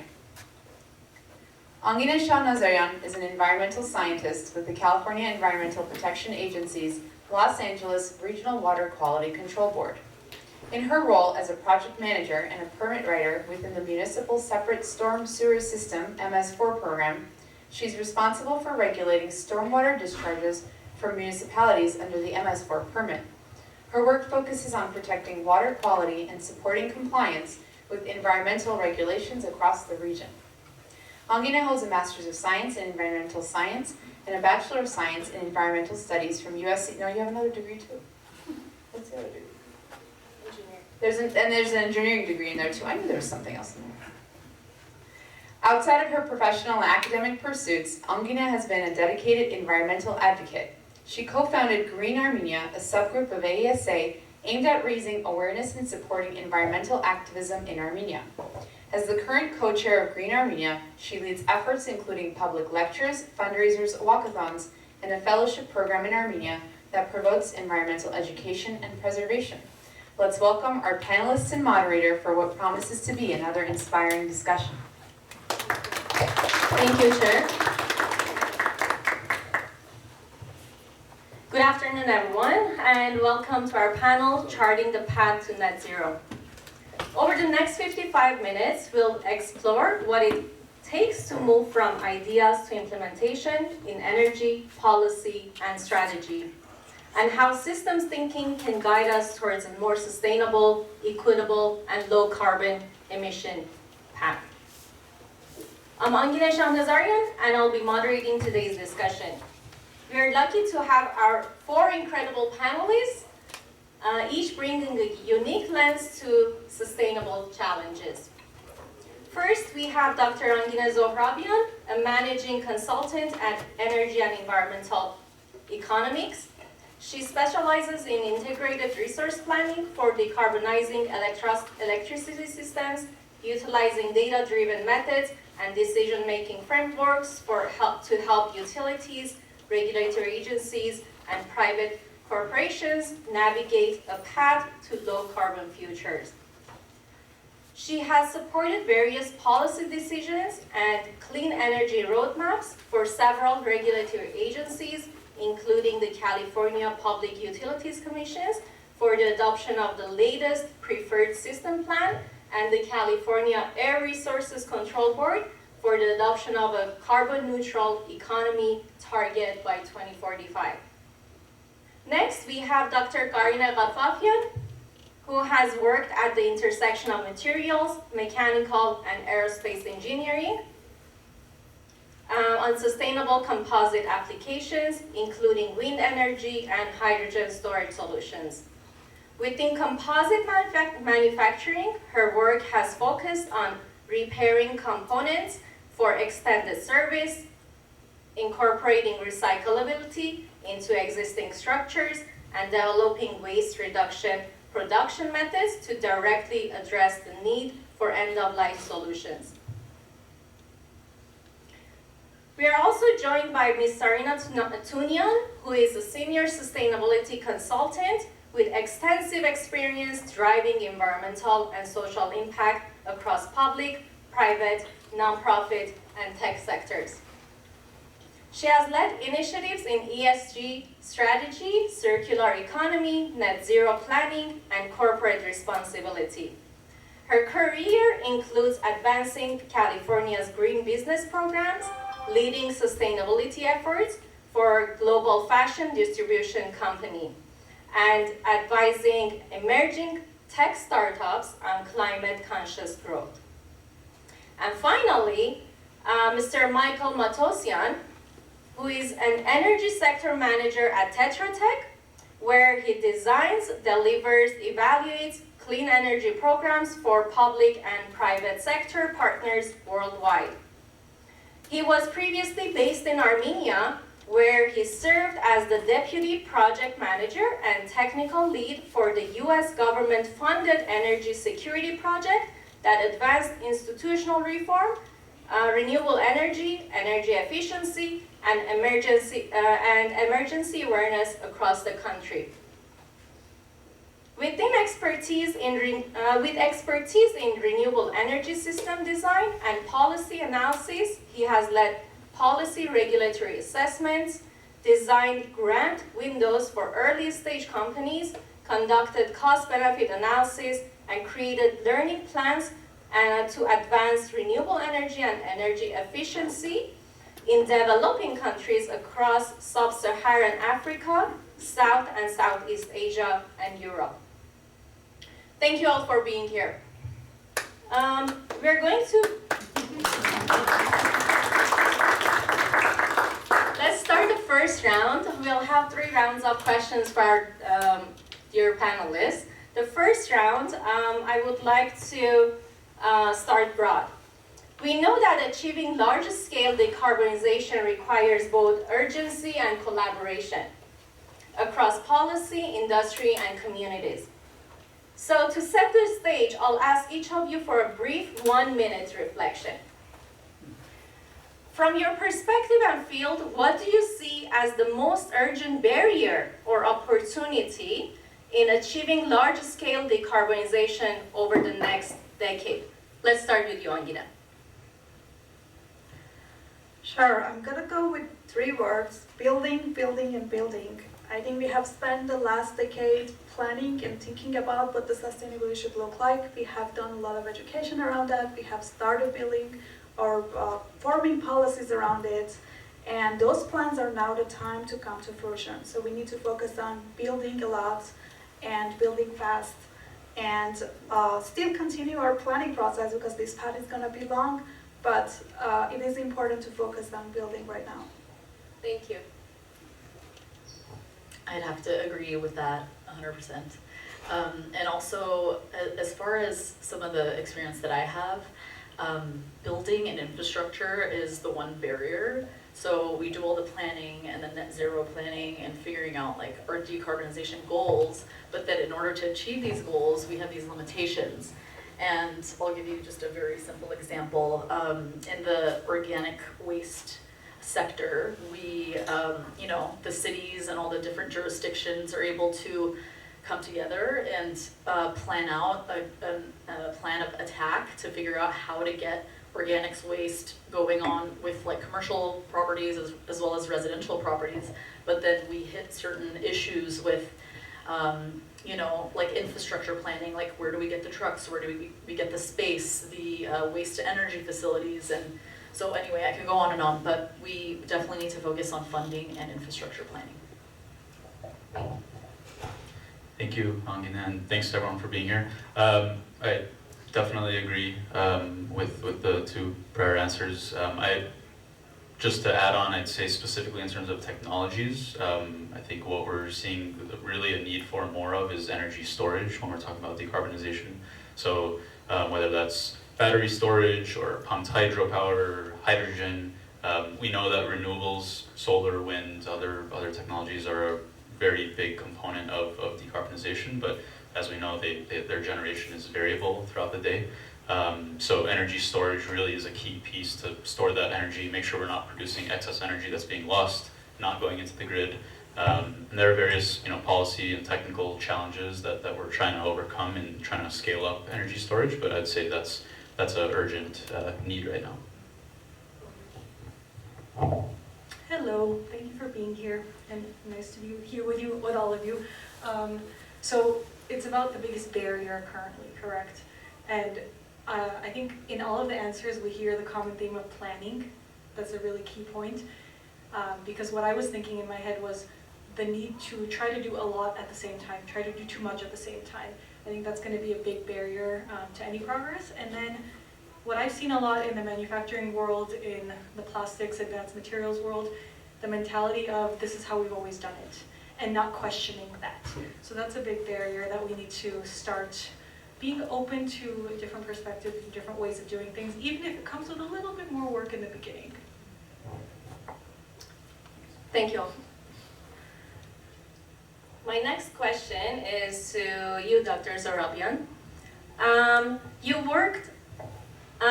Your work sits right at the heart of integrated resource planning. From your perspective, what role do emerging technologies like offshore wind, hydrogen, or long-duration energy storage play in accelerating the clean energy transition, and what data or policy gap still needs to be filled?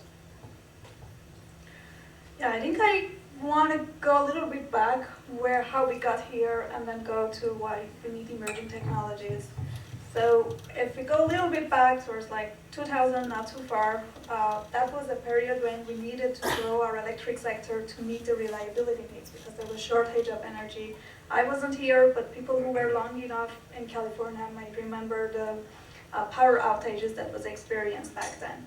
So that was a time when California, for example, and the rest of the US as well, started to build a lot more natural gas plants. That was the reliability issue that had to be solved at that time. Then came the period of time when we focused on clean energy needs and come up with policies that would drive that clean energy development in our power sector. And that brought a lot of solar and wind development, drove down the cost of generation of electricity from those resources, and now we see a vast amount of deployment of that technology in the system. As Michael said, now is the time when we integrate a lot more storage in the system because there is variation in generation from solar and wind, and we need backup, we need storage to be able to manage that fluctuation. So that's how we got here, and we partially decarbonize our electric sector, but we want to go all the way to 100% clean energy generation. So we need a lot more to do of the same technologies that we know, but also bring new technologies because the grid needs are evolving and we need to bring the new technologies to address the new needs. Some of those needs can be solved with new storage technologies, for example. We have a lot of green energy generation, renewable generation in spring. We like our ACs and we know it's very hot in summer in California. So we like to have that power, have that flexibility in our system where we can shift the energy from the springtime to when we need the electricity the most in the summer. So having a longer term, a longer duration energy storage is very important to address that issue. Some of that could come from hydrogen, for example, because we can produce hydrogen from excess clean energy, green hydrogen. Some of you may have heard the different colors of hydrogens. The green hydrogen can run electrolyzers, capture that excess energy, and then run the hydrogen burned combustion turbines when we need them in peak consumption hours. Offshore wind is another technology you mentioned. We have California is very rich being in coastal areas. Not all states or all regions in the world have the luxury of accessing offshore wind resources, and we have some of the best qualities in the world. But there is engineering challenge embedded in there. We, as engineers or people who are involved in engineering and mechanical designs, have to figure out ways to build turbines, very large turbines that can expand and can hold in coastal areas like California and have very deep waters. So that's a very important challenge and needs a lot of technology transformation and a lot of development in that area. And policies are exactly how we can get there. We need some policies, we need a lot of funding that will first recognize the value of these technologies, the emerging technologies, and find ways to basically draw the line and create this transformation path so these technologies can be deployed, can be piloted, and can be tested enough so we can rely on them on the large scale and be able to integrate them. And this is going to take time, so we should be patient about these technologies and not expect if something is not working in a few years, we have to give up. It takes very long time, and that has been the path with a lot of other technologies that we have access now. That's a great answer, thank you. My next question is to you, Mr. Matosian. You worked on energy systems across several continents. What lessons from developing or transitioning economies could the US or other advanced markets learn from when it comes to implementing renewable energy and resilience strategies? Thank you. It's an interesting question because, of course, I mean, there are best practices, buzzword that we like to use of, what have developed countries done in the energy transition that can be learned and used by developing countries. And of course, when we say developing countries, there's so much variety in size and progress and different challenges in their energy sector. But I think there are some trends that we've seen in those countries in Europe, Asia, Africa that are relevant to bring up to the US and Europe.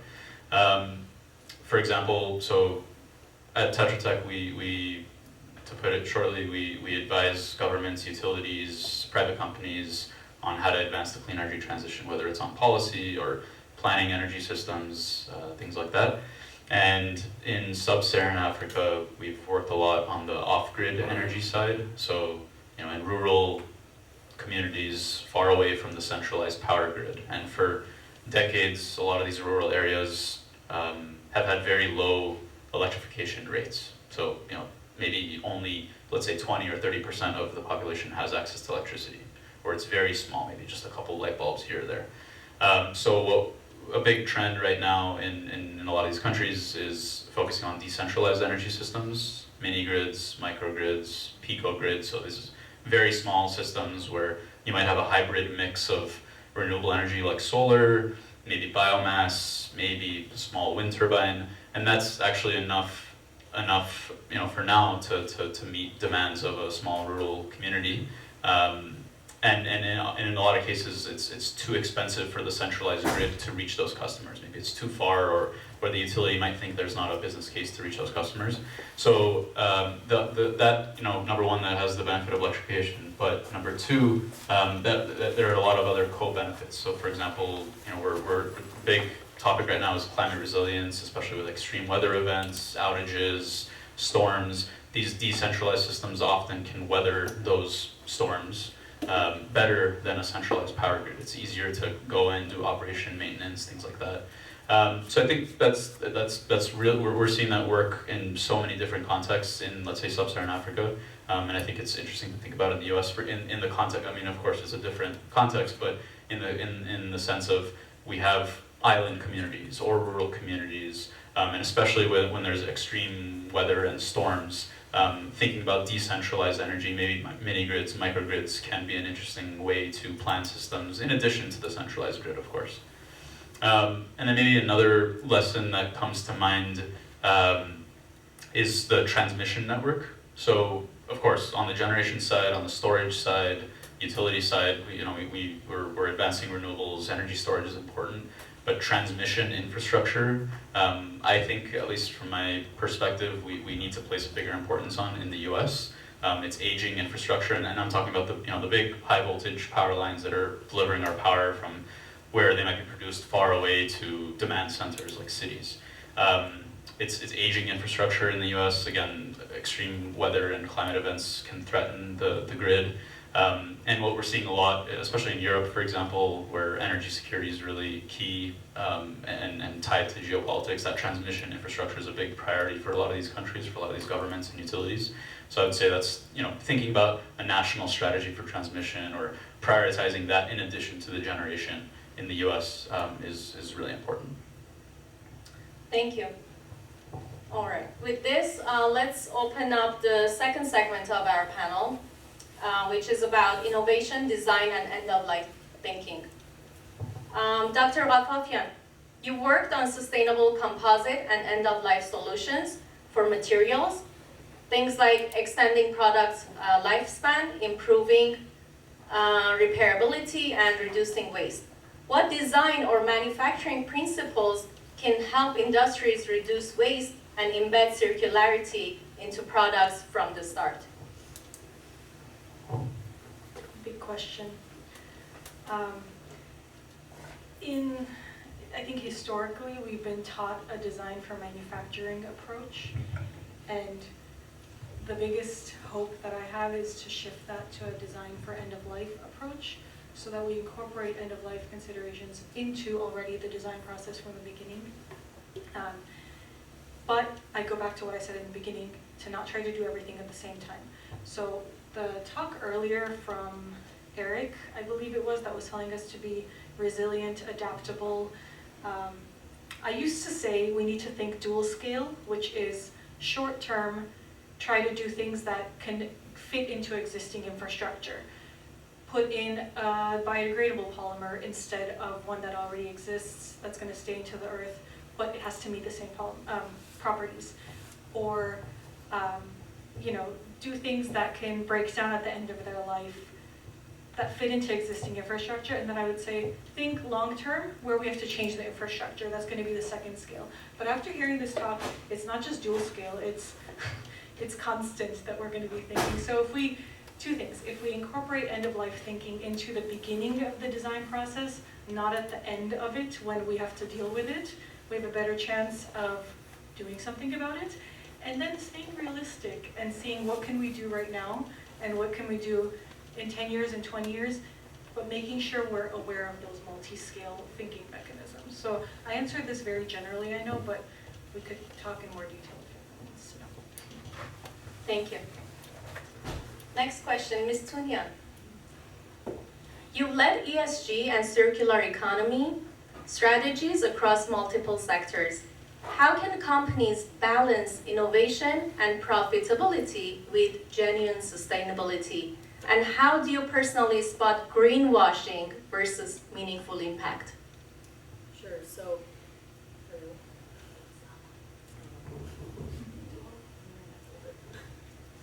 hello, okay, I'm back. So with regard to sustainability and innovation, it goes hand in hand with profitability. What I've seen is that either you get the short-term benefits where, for example, if you implement something within your packaging product line and you're able to, let's say, cut some costs there through switching out different products and then having more recyclable materials in there, then you'll be able to see the profit immediately. And then with regard to, if you decide to invest in a certain type of innovation within your company, it could be, let's say if you're a sustainable, forward-thinking fashion brand and you want jeans to be water efficient, for example, you'll be able to think about either implementing some sort of a water efficient technology, and that might mean that you have to put in that cost early on and then think about like long-term scaling and long-term impact, and maybe your return on investment will come later on. And then you could also think about partnering with different people and utilizing their innovation so that it benefits your bottom line at the end of the day. And as far as greenwashing is concerned, I have a lot to say on that. I don't know where I would begin. But what it comes down to, if I can summarize, is measurability and verification and validation. So if you're just gonna slap something on your website and say like, yeah, we're doing this and this and this, and this is our story, and we really believe in sustainability, that's not enough. What you need to do is actual reporting and be able to prove what you're doing is measurable so that you're held accountable for these things. This is what like social responsibility is. So the transparency is super important. So you're not only doing all the data and the management and like essentially getting that data and placing it in a report and summarizing it, you're also being very transparent, and you're not really shooting for the stars, let's just say. You're being very practical, and you're saying where your shortfalls are, but you're also saying where you're excelling, and then what your plan is to do to however you're gonna decarbonize. And then of course, with all of that, you have carbon accounting, that's super important. I can go on and on, but the short of it is measurable, validate it, and then ideally you could also go through a certification process. So you get a certifying body to say, like, for example, B Corp or Butterfly Mark or whatever these marks are. And then if you need to certify an actual product or a system, then you go through a specific certification for the actual product itself. Thank you for that. The next question is for all of you. Within 2 minutes each, what are some cross-sector collaborations between engineers, policymakers, and sustainability strategies that you think are essential but still underdeveloped today?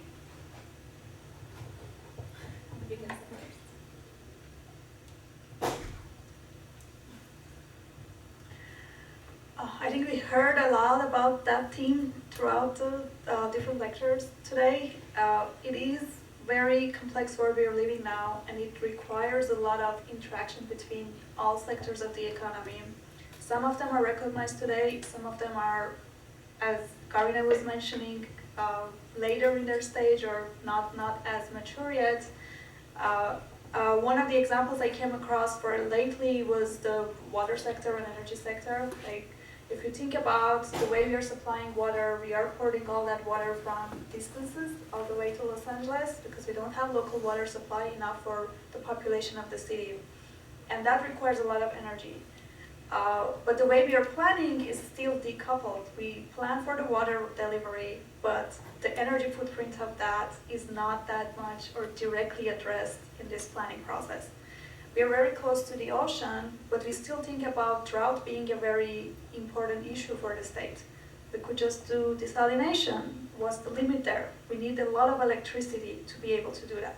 So we need to be thinking about those interactions way ahead before they're happening and before they reach us to be able to address those kind of interaction, interdisciplinary and nexus of different sectors of the economy.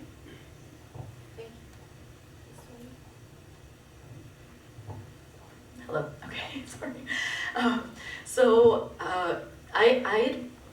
Something that I've really almost like dream of this happening is bringing together different sectors and implementing some sort of, I think with some type of innovation or data or maybe even potentially like AI, to create a system where we can make everything circular. So circularity could be literally embedded into legislation somehow, where, for example, if a building, let's say you're building an entire multi-unit property, and whatever is left of those building materials would go into a database, and then someone would be able to use this material versus it just going straight into landfill.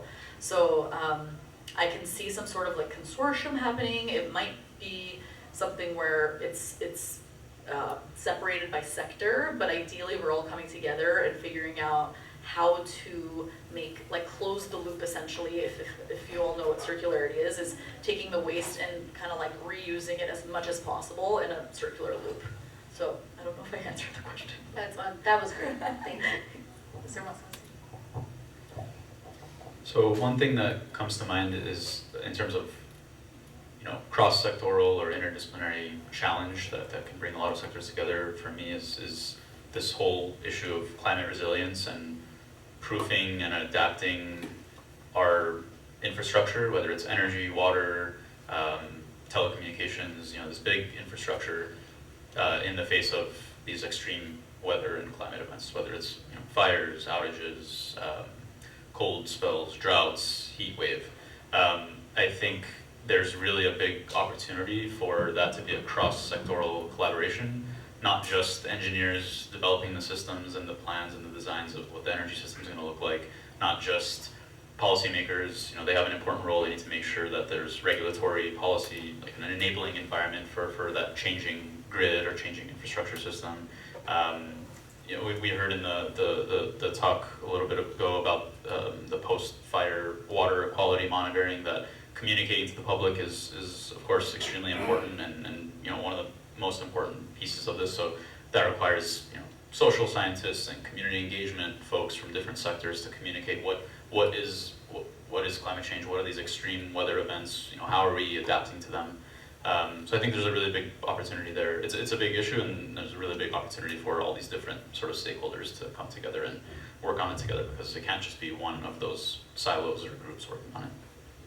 Great point, thank you. Okay. Well, I come from the world, I'm a material scientist, and my world is composites, which I never realized until relatively recently that this is inherently already such an interdisciplinary world, and we took it for granted before realizing that other worlds are not like this. In the materials world, we have people from chemical, mechanical, biomed, we have chemists that we work with regularly, and the faculty in our departments are usually from other backgrounds.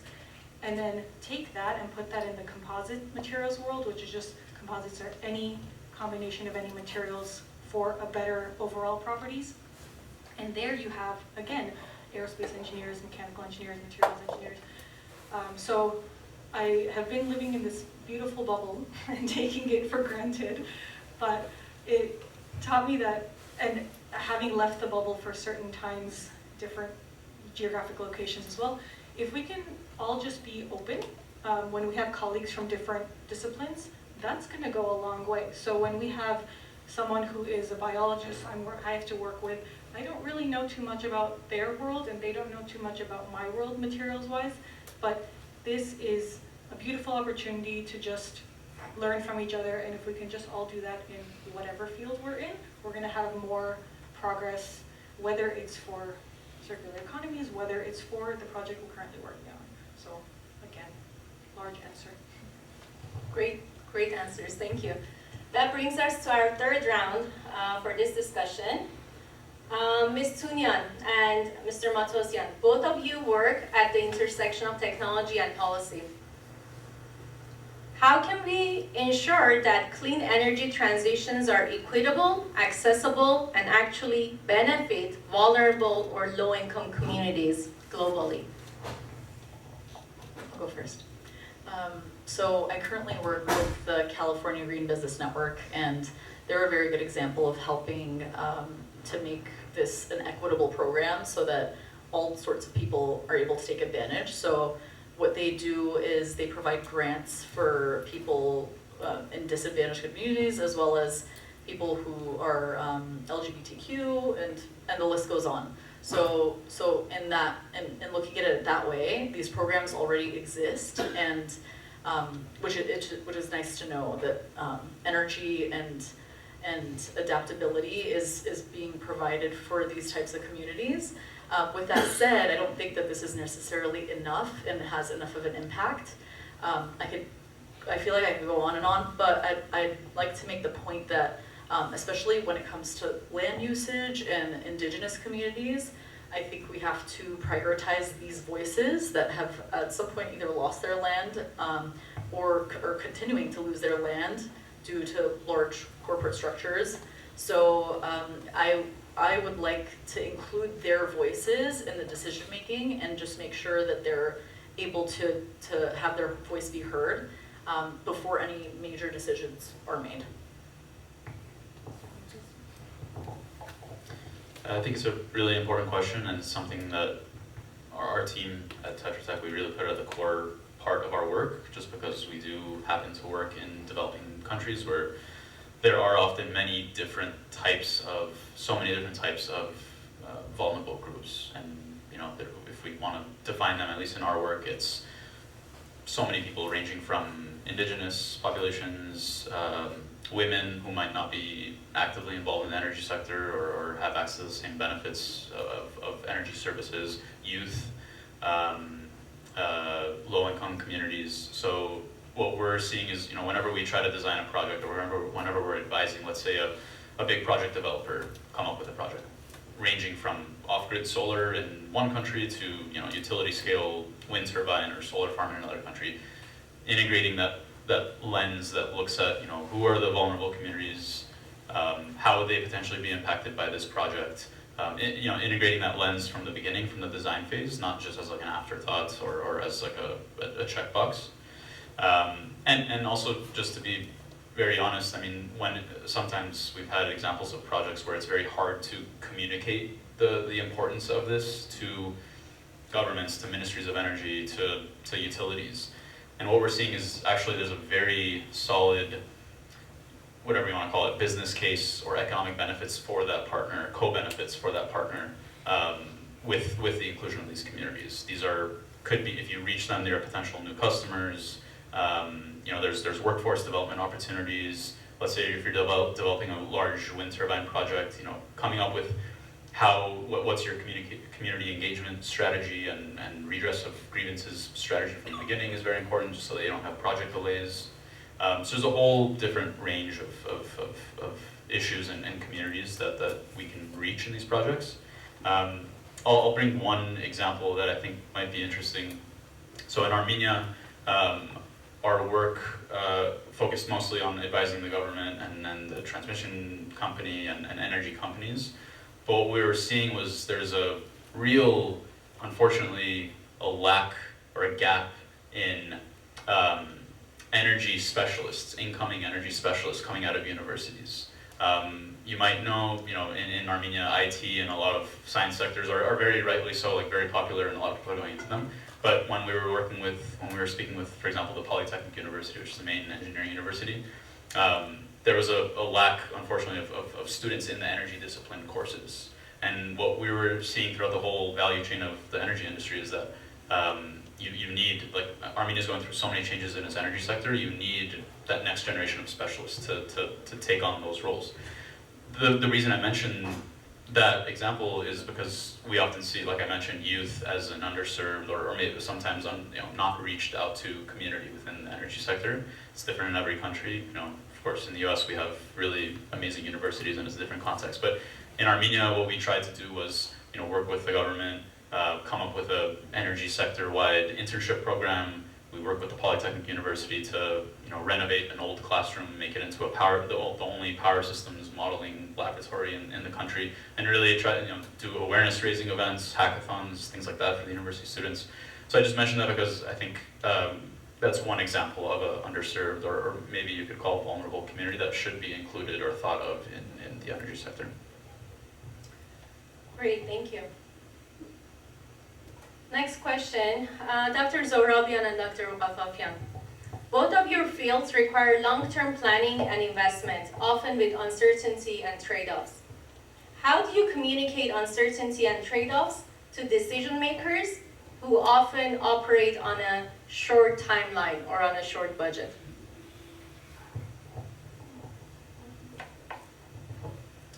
That's a very great question.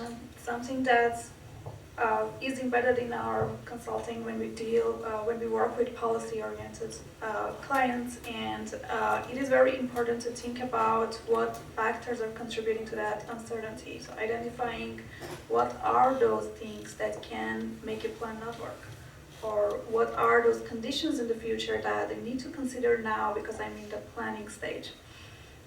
And those factors are what we try to identify upfront from the beginning.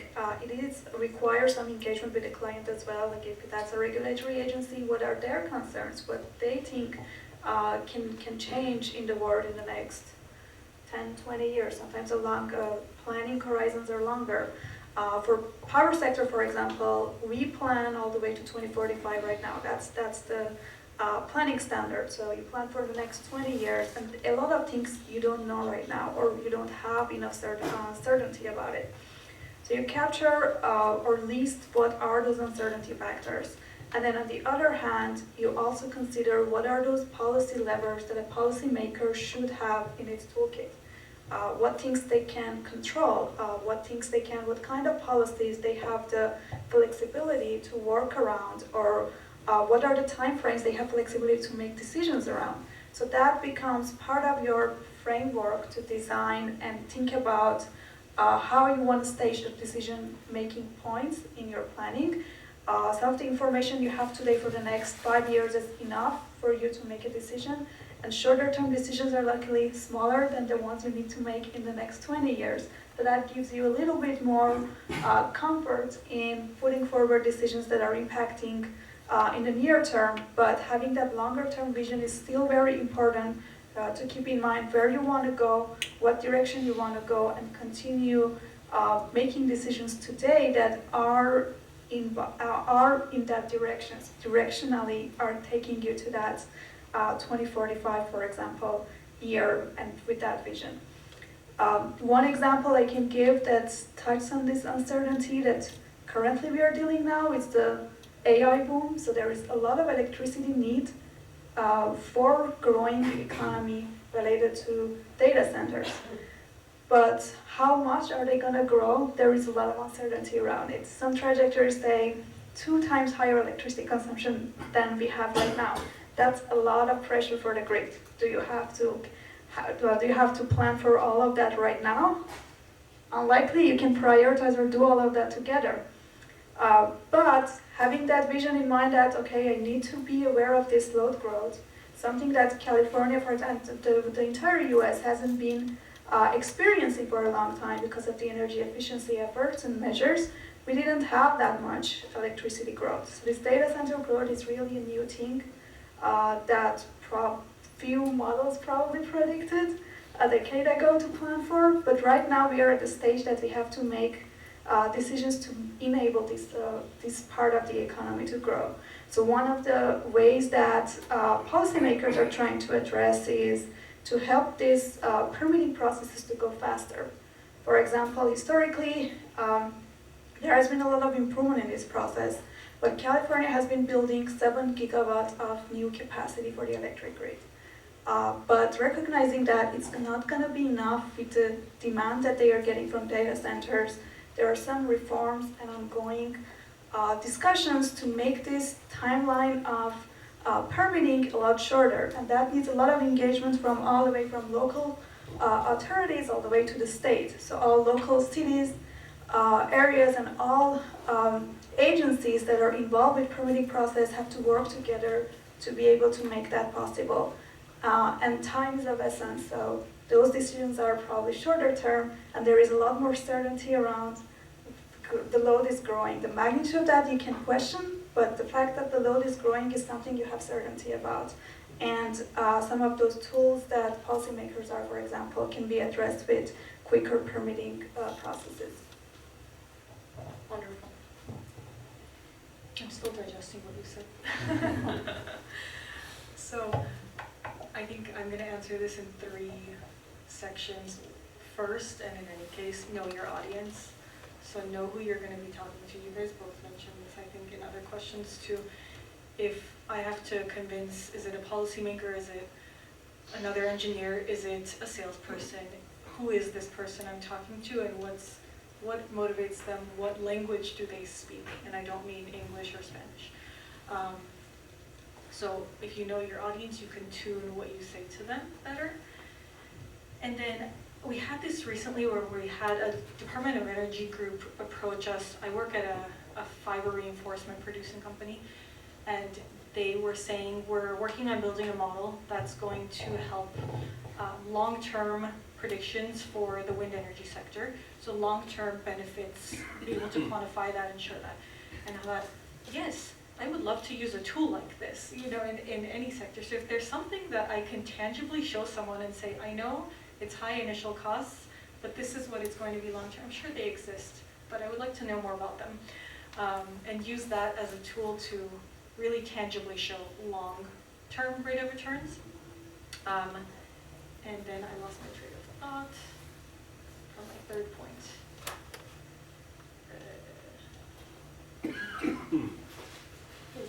Okay. Maybe it'll come back to me later. Maybe I'll jump back on that. Sure, we'll come back to you. Yeah. All right, I would like to conclude this part of the panel. And as a wrap up to this round, in 1 minute each, please explain what system level thinking means to you in practice and how do you embed it in your daily work? We'll start with you, Angina. It's hard to fit in 1 minute, but I'll try. In my line of work, I work with electric sector planning. So my system is electric sector, and it depends on the project we're working. Sometimes it's a municipal utility, sometimes it's a state, sometimes it's the entire United States. And there are a lot of components within that system that we identify that have of importance for decision making. And we have to cover a lot of the dependencies between and interactions between them. Some of those variables can be the weather, for example. We need to know how much wind and solar we can generate. So we have to take into account weather patterns, historical weather patterns. See if they are compatible with what climate modelers are saying the future is going to look like. Embed some of that uncertainty and variation into our model. The other aspect is the load growth. So how much load growth you're assuming, where are the current generation fleet, where is the load center, how you're gonna transfer the power from the generation to the consumption side. All of those interactions become part of our system that needs that system level thinking to zoom out and see what is important in your model, because you cannot capture everything in the model. And zoom in places that the details matter a lot. For example, location matters a lot in electric sector planning. Those are all important aspects that come with system level thinking and come very beginning in the process when you're defining the system boundaries. Can you repeat the question? Explain what system level thinking means to you in practice. Okay, perfect. So, so for me, I build sustainability programs for companies. So I tend to build them from the ground up. So it makes my life a little easier. I can start embedding sustainability and these types of like systemic decision making within the company itself. And it starts culturally. So what I do is a lot of cultural training. So I implement like onboarding processes and training where, you know, you onboard, well, of course, the people who already work for the company go through the training as well, but they also, the newbies who are onboarding will get this training, and it essentially trains them to make every decision with sustainability and the environment and any sort of social impact at the top of their mind. And that then kind of like, it's like a trickle-down effect. So when executives are able to do that, and then it trickles down all the way to every staff member, then you're able to make these decisions effectively and efficiently. And yeah, I think that's it. So I think I'll probably have a similar answer to my answer to the previous question. In my work, systems thinking means when we're designing a project, when we're advising a partner on a certain energy project, it's really bringing to the table not just the engineers who are working on the technical side, but policy specialists, finance specialists, economists, social inclusion specialists, to make sure that no one community is left behind that might be affected by that project. Every one of these disciplines, and of course each one has their own sub-discipline, civil, electrical engineers, as depending on the energy project. But systems thinking really means for me just making sure you're looking at it comprehensively from all these sides: technical, legal, regulatory, financial, economic, social inclusion. Just to make sure it's a comprehensive project that doesn't, you know, unnecessarily harm or miss a community or a certain, or, you know, induce certain impacts that you didn't expect. So yeah, I think it's approaching projects. It's really designing from the design phase, including a very comprehensive team to execute that project. I remembered what I was going to say. So I'm going to answer the previous question, continue to, and then answer this one too. I also wanted to say, in terms of incorporating long-term thinking, the previous question we were discussing was, don't underestimate the power of finding the right people. So this, again, an example that happened to me recently was, we were at a conference event with my company, and there was one of the customers that purchases these fiber reinforcements that came up and started talking to us and asking if we have recycled glass fiber products that are currently being sold in the fabrics. And this customer mentioned, oh, there's a company that's actually doing this on the market. I've only heard of this on the research scale, to be honest, before this, but there was a company actually that has this available, and they would be interested in buying it in our product if we incorporated it. So what happened is, myself and another colleague who were talking to this person actually went and talked to the other company. We talked to our team in Europe, which is going to be the one doing the R&D. Long story short, we're making it happen just from this simple request of someone talking to us. And in retrospect, I was thinking, if there was someone else that was standing here, maybe someone who hasn't been trained to think sustainability or materials renewability, just someone else, it's a 50-50 chance whether this is going to go anywhere or not. But if this person had just given up after talking to someone that maybe wouldn't do something with it, that project dies. My point is, just keep finding people, because there will be people who care, and there's the generation that's being trained is more likely to care as well, just because we have been lucky enough to grow up with people telling us this, so not because we know anything better. And then, what was the question? Systems level thinking. Right. Systems level thinking to me would be, like, peek your head up out of the box that you're usually working in, and look at whatever you're doing from just one step higher than what you think you should be looking at it from. Thank you. With that, I would like to open the floor to any questions. I need a speaker. Sure. Mike. It might not be directly related to this, but somehow or other might have an impact. What about micronuclear that they're talking about? And remember one other thing about nuclear. As much as I know, maybe it's not the correct number, something like 75% of France's electric power comes from nuclear. And ours is a very small number. I don't want to say it might be wrong and you can pick on it. So why not go to micronuclear?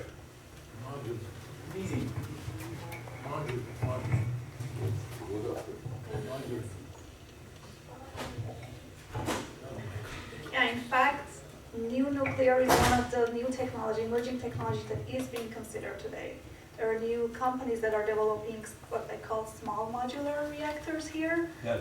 So you're much smaller in size, and there are a lot of benefits that come with it. Yes. Because you can, a lot of these large nuclear power plants were built 80 years ago. So they are talking about aging infrastructure. We need to take care of that aging infrastructure. And nuclear is very valuable, it's carbon free. And we have been dealing with it very well, with the dangers and with the waste management. It's been working very well in the past 80 years, and there is very stringent regulations around them. So why not continue that path? The path that currently emerging tech world for regarding the nuclear is taking to make them smaller size, the micro size that you were saying, and that will bring the cost. The expectation is that it will bring the cost down. Because instead of building the larger ones, which are 1 gigawatt, 2 gigawatt size, and you have to build them on site, these ones are something you can build in a factory because they are megawatt size, and you can carry them and put them anywhere. There are smaller size amounts that people talk that can even be in local areas. Well, there are other considerations to think about. Yes, other considerations around that, but on the utility level, building a 100, 300 megawatt size is what is considered small modular reactor, and there is ongoing. There are some pilot projects, there are some contracts to bring them into maturity and industry level. So we'll see how that experience goes in the next 5-10 years. But it is going to be very important because it brings that opportunity to generate clean electricity as a base load, something you can operate with very long number of throughout the day, let's say, with 80%, 90% of the year, you can use that nuclear to power your houses, and that's very valuable, and we don't have that many alternatives in the clean world to match with that. And yes, France has figured out how to run their nuclear power plants very flexibly. So even though they have about 70-80% of their entire electric system relying on nuclear, they have embedded some flexibility in there so they can ramp up and down as the electricity demand goes up and down. And they also export that. So we need a lot of transmission lines. If we are going to rely on a lot of nuclear or baseload type of clean generation, other part of that is to be able to transfer that power to anywhere else, to broader regions, to be able to take advantage of that and not curtail that power. So yeah, hopefully we will see a lot more advanced nuclear in the future. I have a question. We heard a lot about decarbonizing the power sector, but how about decarbonizing molecules, which constitute a lot larger percentage of the energy we use? Any comments from the panel?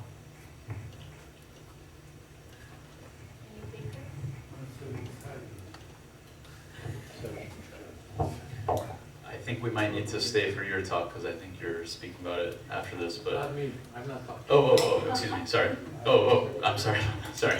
But in terms of, I can just try to approach it. I mean, green hydrogen, blue hydrogen. We talked about all these things. It's definitely not just electricity, like you said, in the power system. When we're thinking about renewable fuels like hydrogen, whether it's uses for storage, whether it's fuel for potentially for transportation infrastructure, it's definitely top of mind.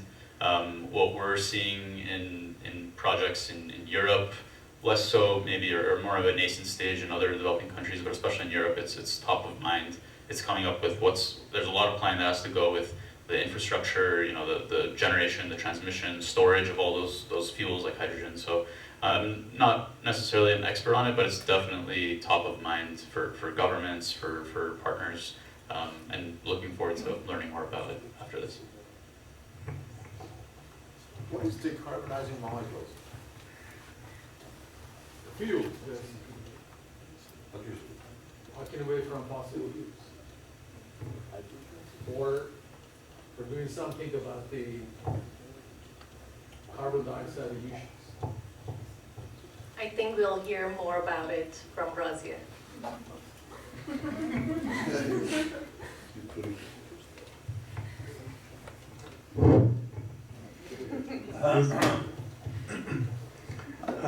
I was very much interested in the question that my friend Sarkis asked, micronuclear. And I would like to know if any one of the panelists here have had contact in Armenia with Armenian government to see how this micronuclear is being accepted, or is there any programs at the moment, perhaps research or studies? Because strategically, it's very, very important for Armenia to have distributed power throughout the entire land, well, for obvious reasons. Comment? I can answer that. So as you know, a very large, sizable, and important component of Armenia's energy mix is nuclear. That's coming from the Mezamon nuclear power plant. It's providing about a third of the electricity in Armenia. It's aging infrastructure. Its lifetime has been extended many times. Right now, the expected end of life is 2036. And it's made with the old sort of Russian, Soviet, large reactor style, reactor or design. The Armenian government and others involved in the energy sector there are actively thinking about it. There isn't yet a very decision made on what that next reactor will be. If you look at their announcements and policy documents, there is consideration of SMRs, of small modular reactors. And this is public information. I mean, the government is meeting with different technology companies and governments from the US, France, South Korea to try to figure out what can be done, Russia as well. So SMRs are definitely on the table. I think, like was mentioned, we're still waiting to see widespread adoption. There's still a lot of permitting, regulatory hoops that SMR companies have to jump through in the US, for example. So it's on the table, I think, but it's absolutely critical that the government makes the decision soon, just because 2036 will be here as soon as we know it, especially when it comes to nuclear. You need to start designing, building, all of that takes so much time. But I would say from the design side, that decision of whether it's going to be another 800,000 megawatt system or an SMR is really key, and that requires looking at really making data-driven decisions, looking at the data of what's the energy mix, what are our load projections for the next couple decades, and trying to figure out what's the right size, what are the right economics. So it's a very complicated question, but it is on the table. Thank you all. Great questions. With that, I would like to thank all our panelists for their participation and great answers. Thank you all.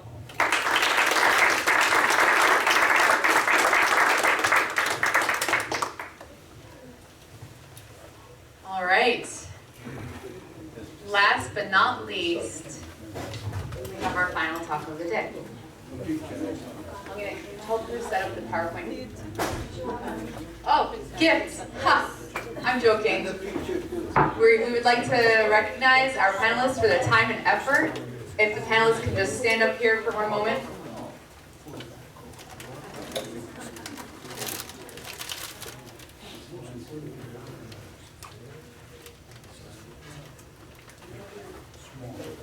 And you thought you were done. Give us one moment, please. I'm going to amend the card. Oh, one more. It's a very high priority. Very high priority. If you guys could just stand in a row here. I'll take just a couple people. Yeah. Gonganek? Okay. While they're taking their picture, let me tell you a little bit about Razia and Tizadi.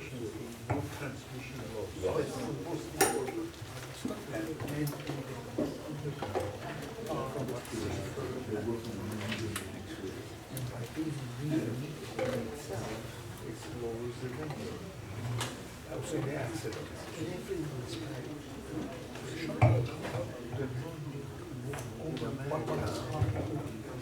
Etezadi is a technical lead and lead designer at USC, where she contributes to 2 California Energy Commission-funded research projects. With expertise in chemical engineering and process design, she leads efforts in green hydrogen production and biogas upgrading. She oversaw the design, construction, and operation of a high-purity hydrogen facility producing over 25 kilograms per day and a biogas plant that increased methane purity by more than 90%. Razia earned her PhD in chemical engineering from USC, where she was awarded a 5-year scholarship and received the Merit Award for her research. She has extensive experience in project management, process optimization, and system automation. Using tools such as MATLAB, Aspen, and COMSOL, she develops dynamic models to optimize energy use and improve safety, advancing sustainable energy systems. After Razia's talk, we will have our short networking session. Hi everyone, I'm Razia. We forgot to clap.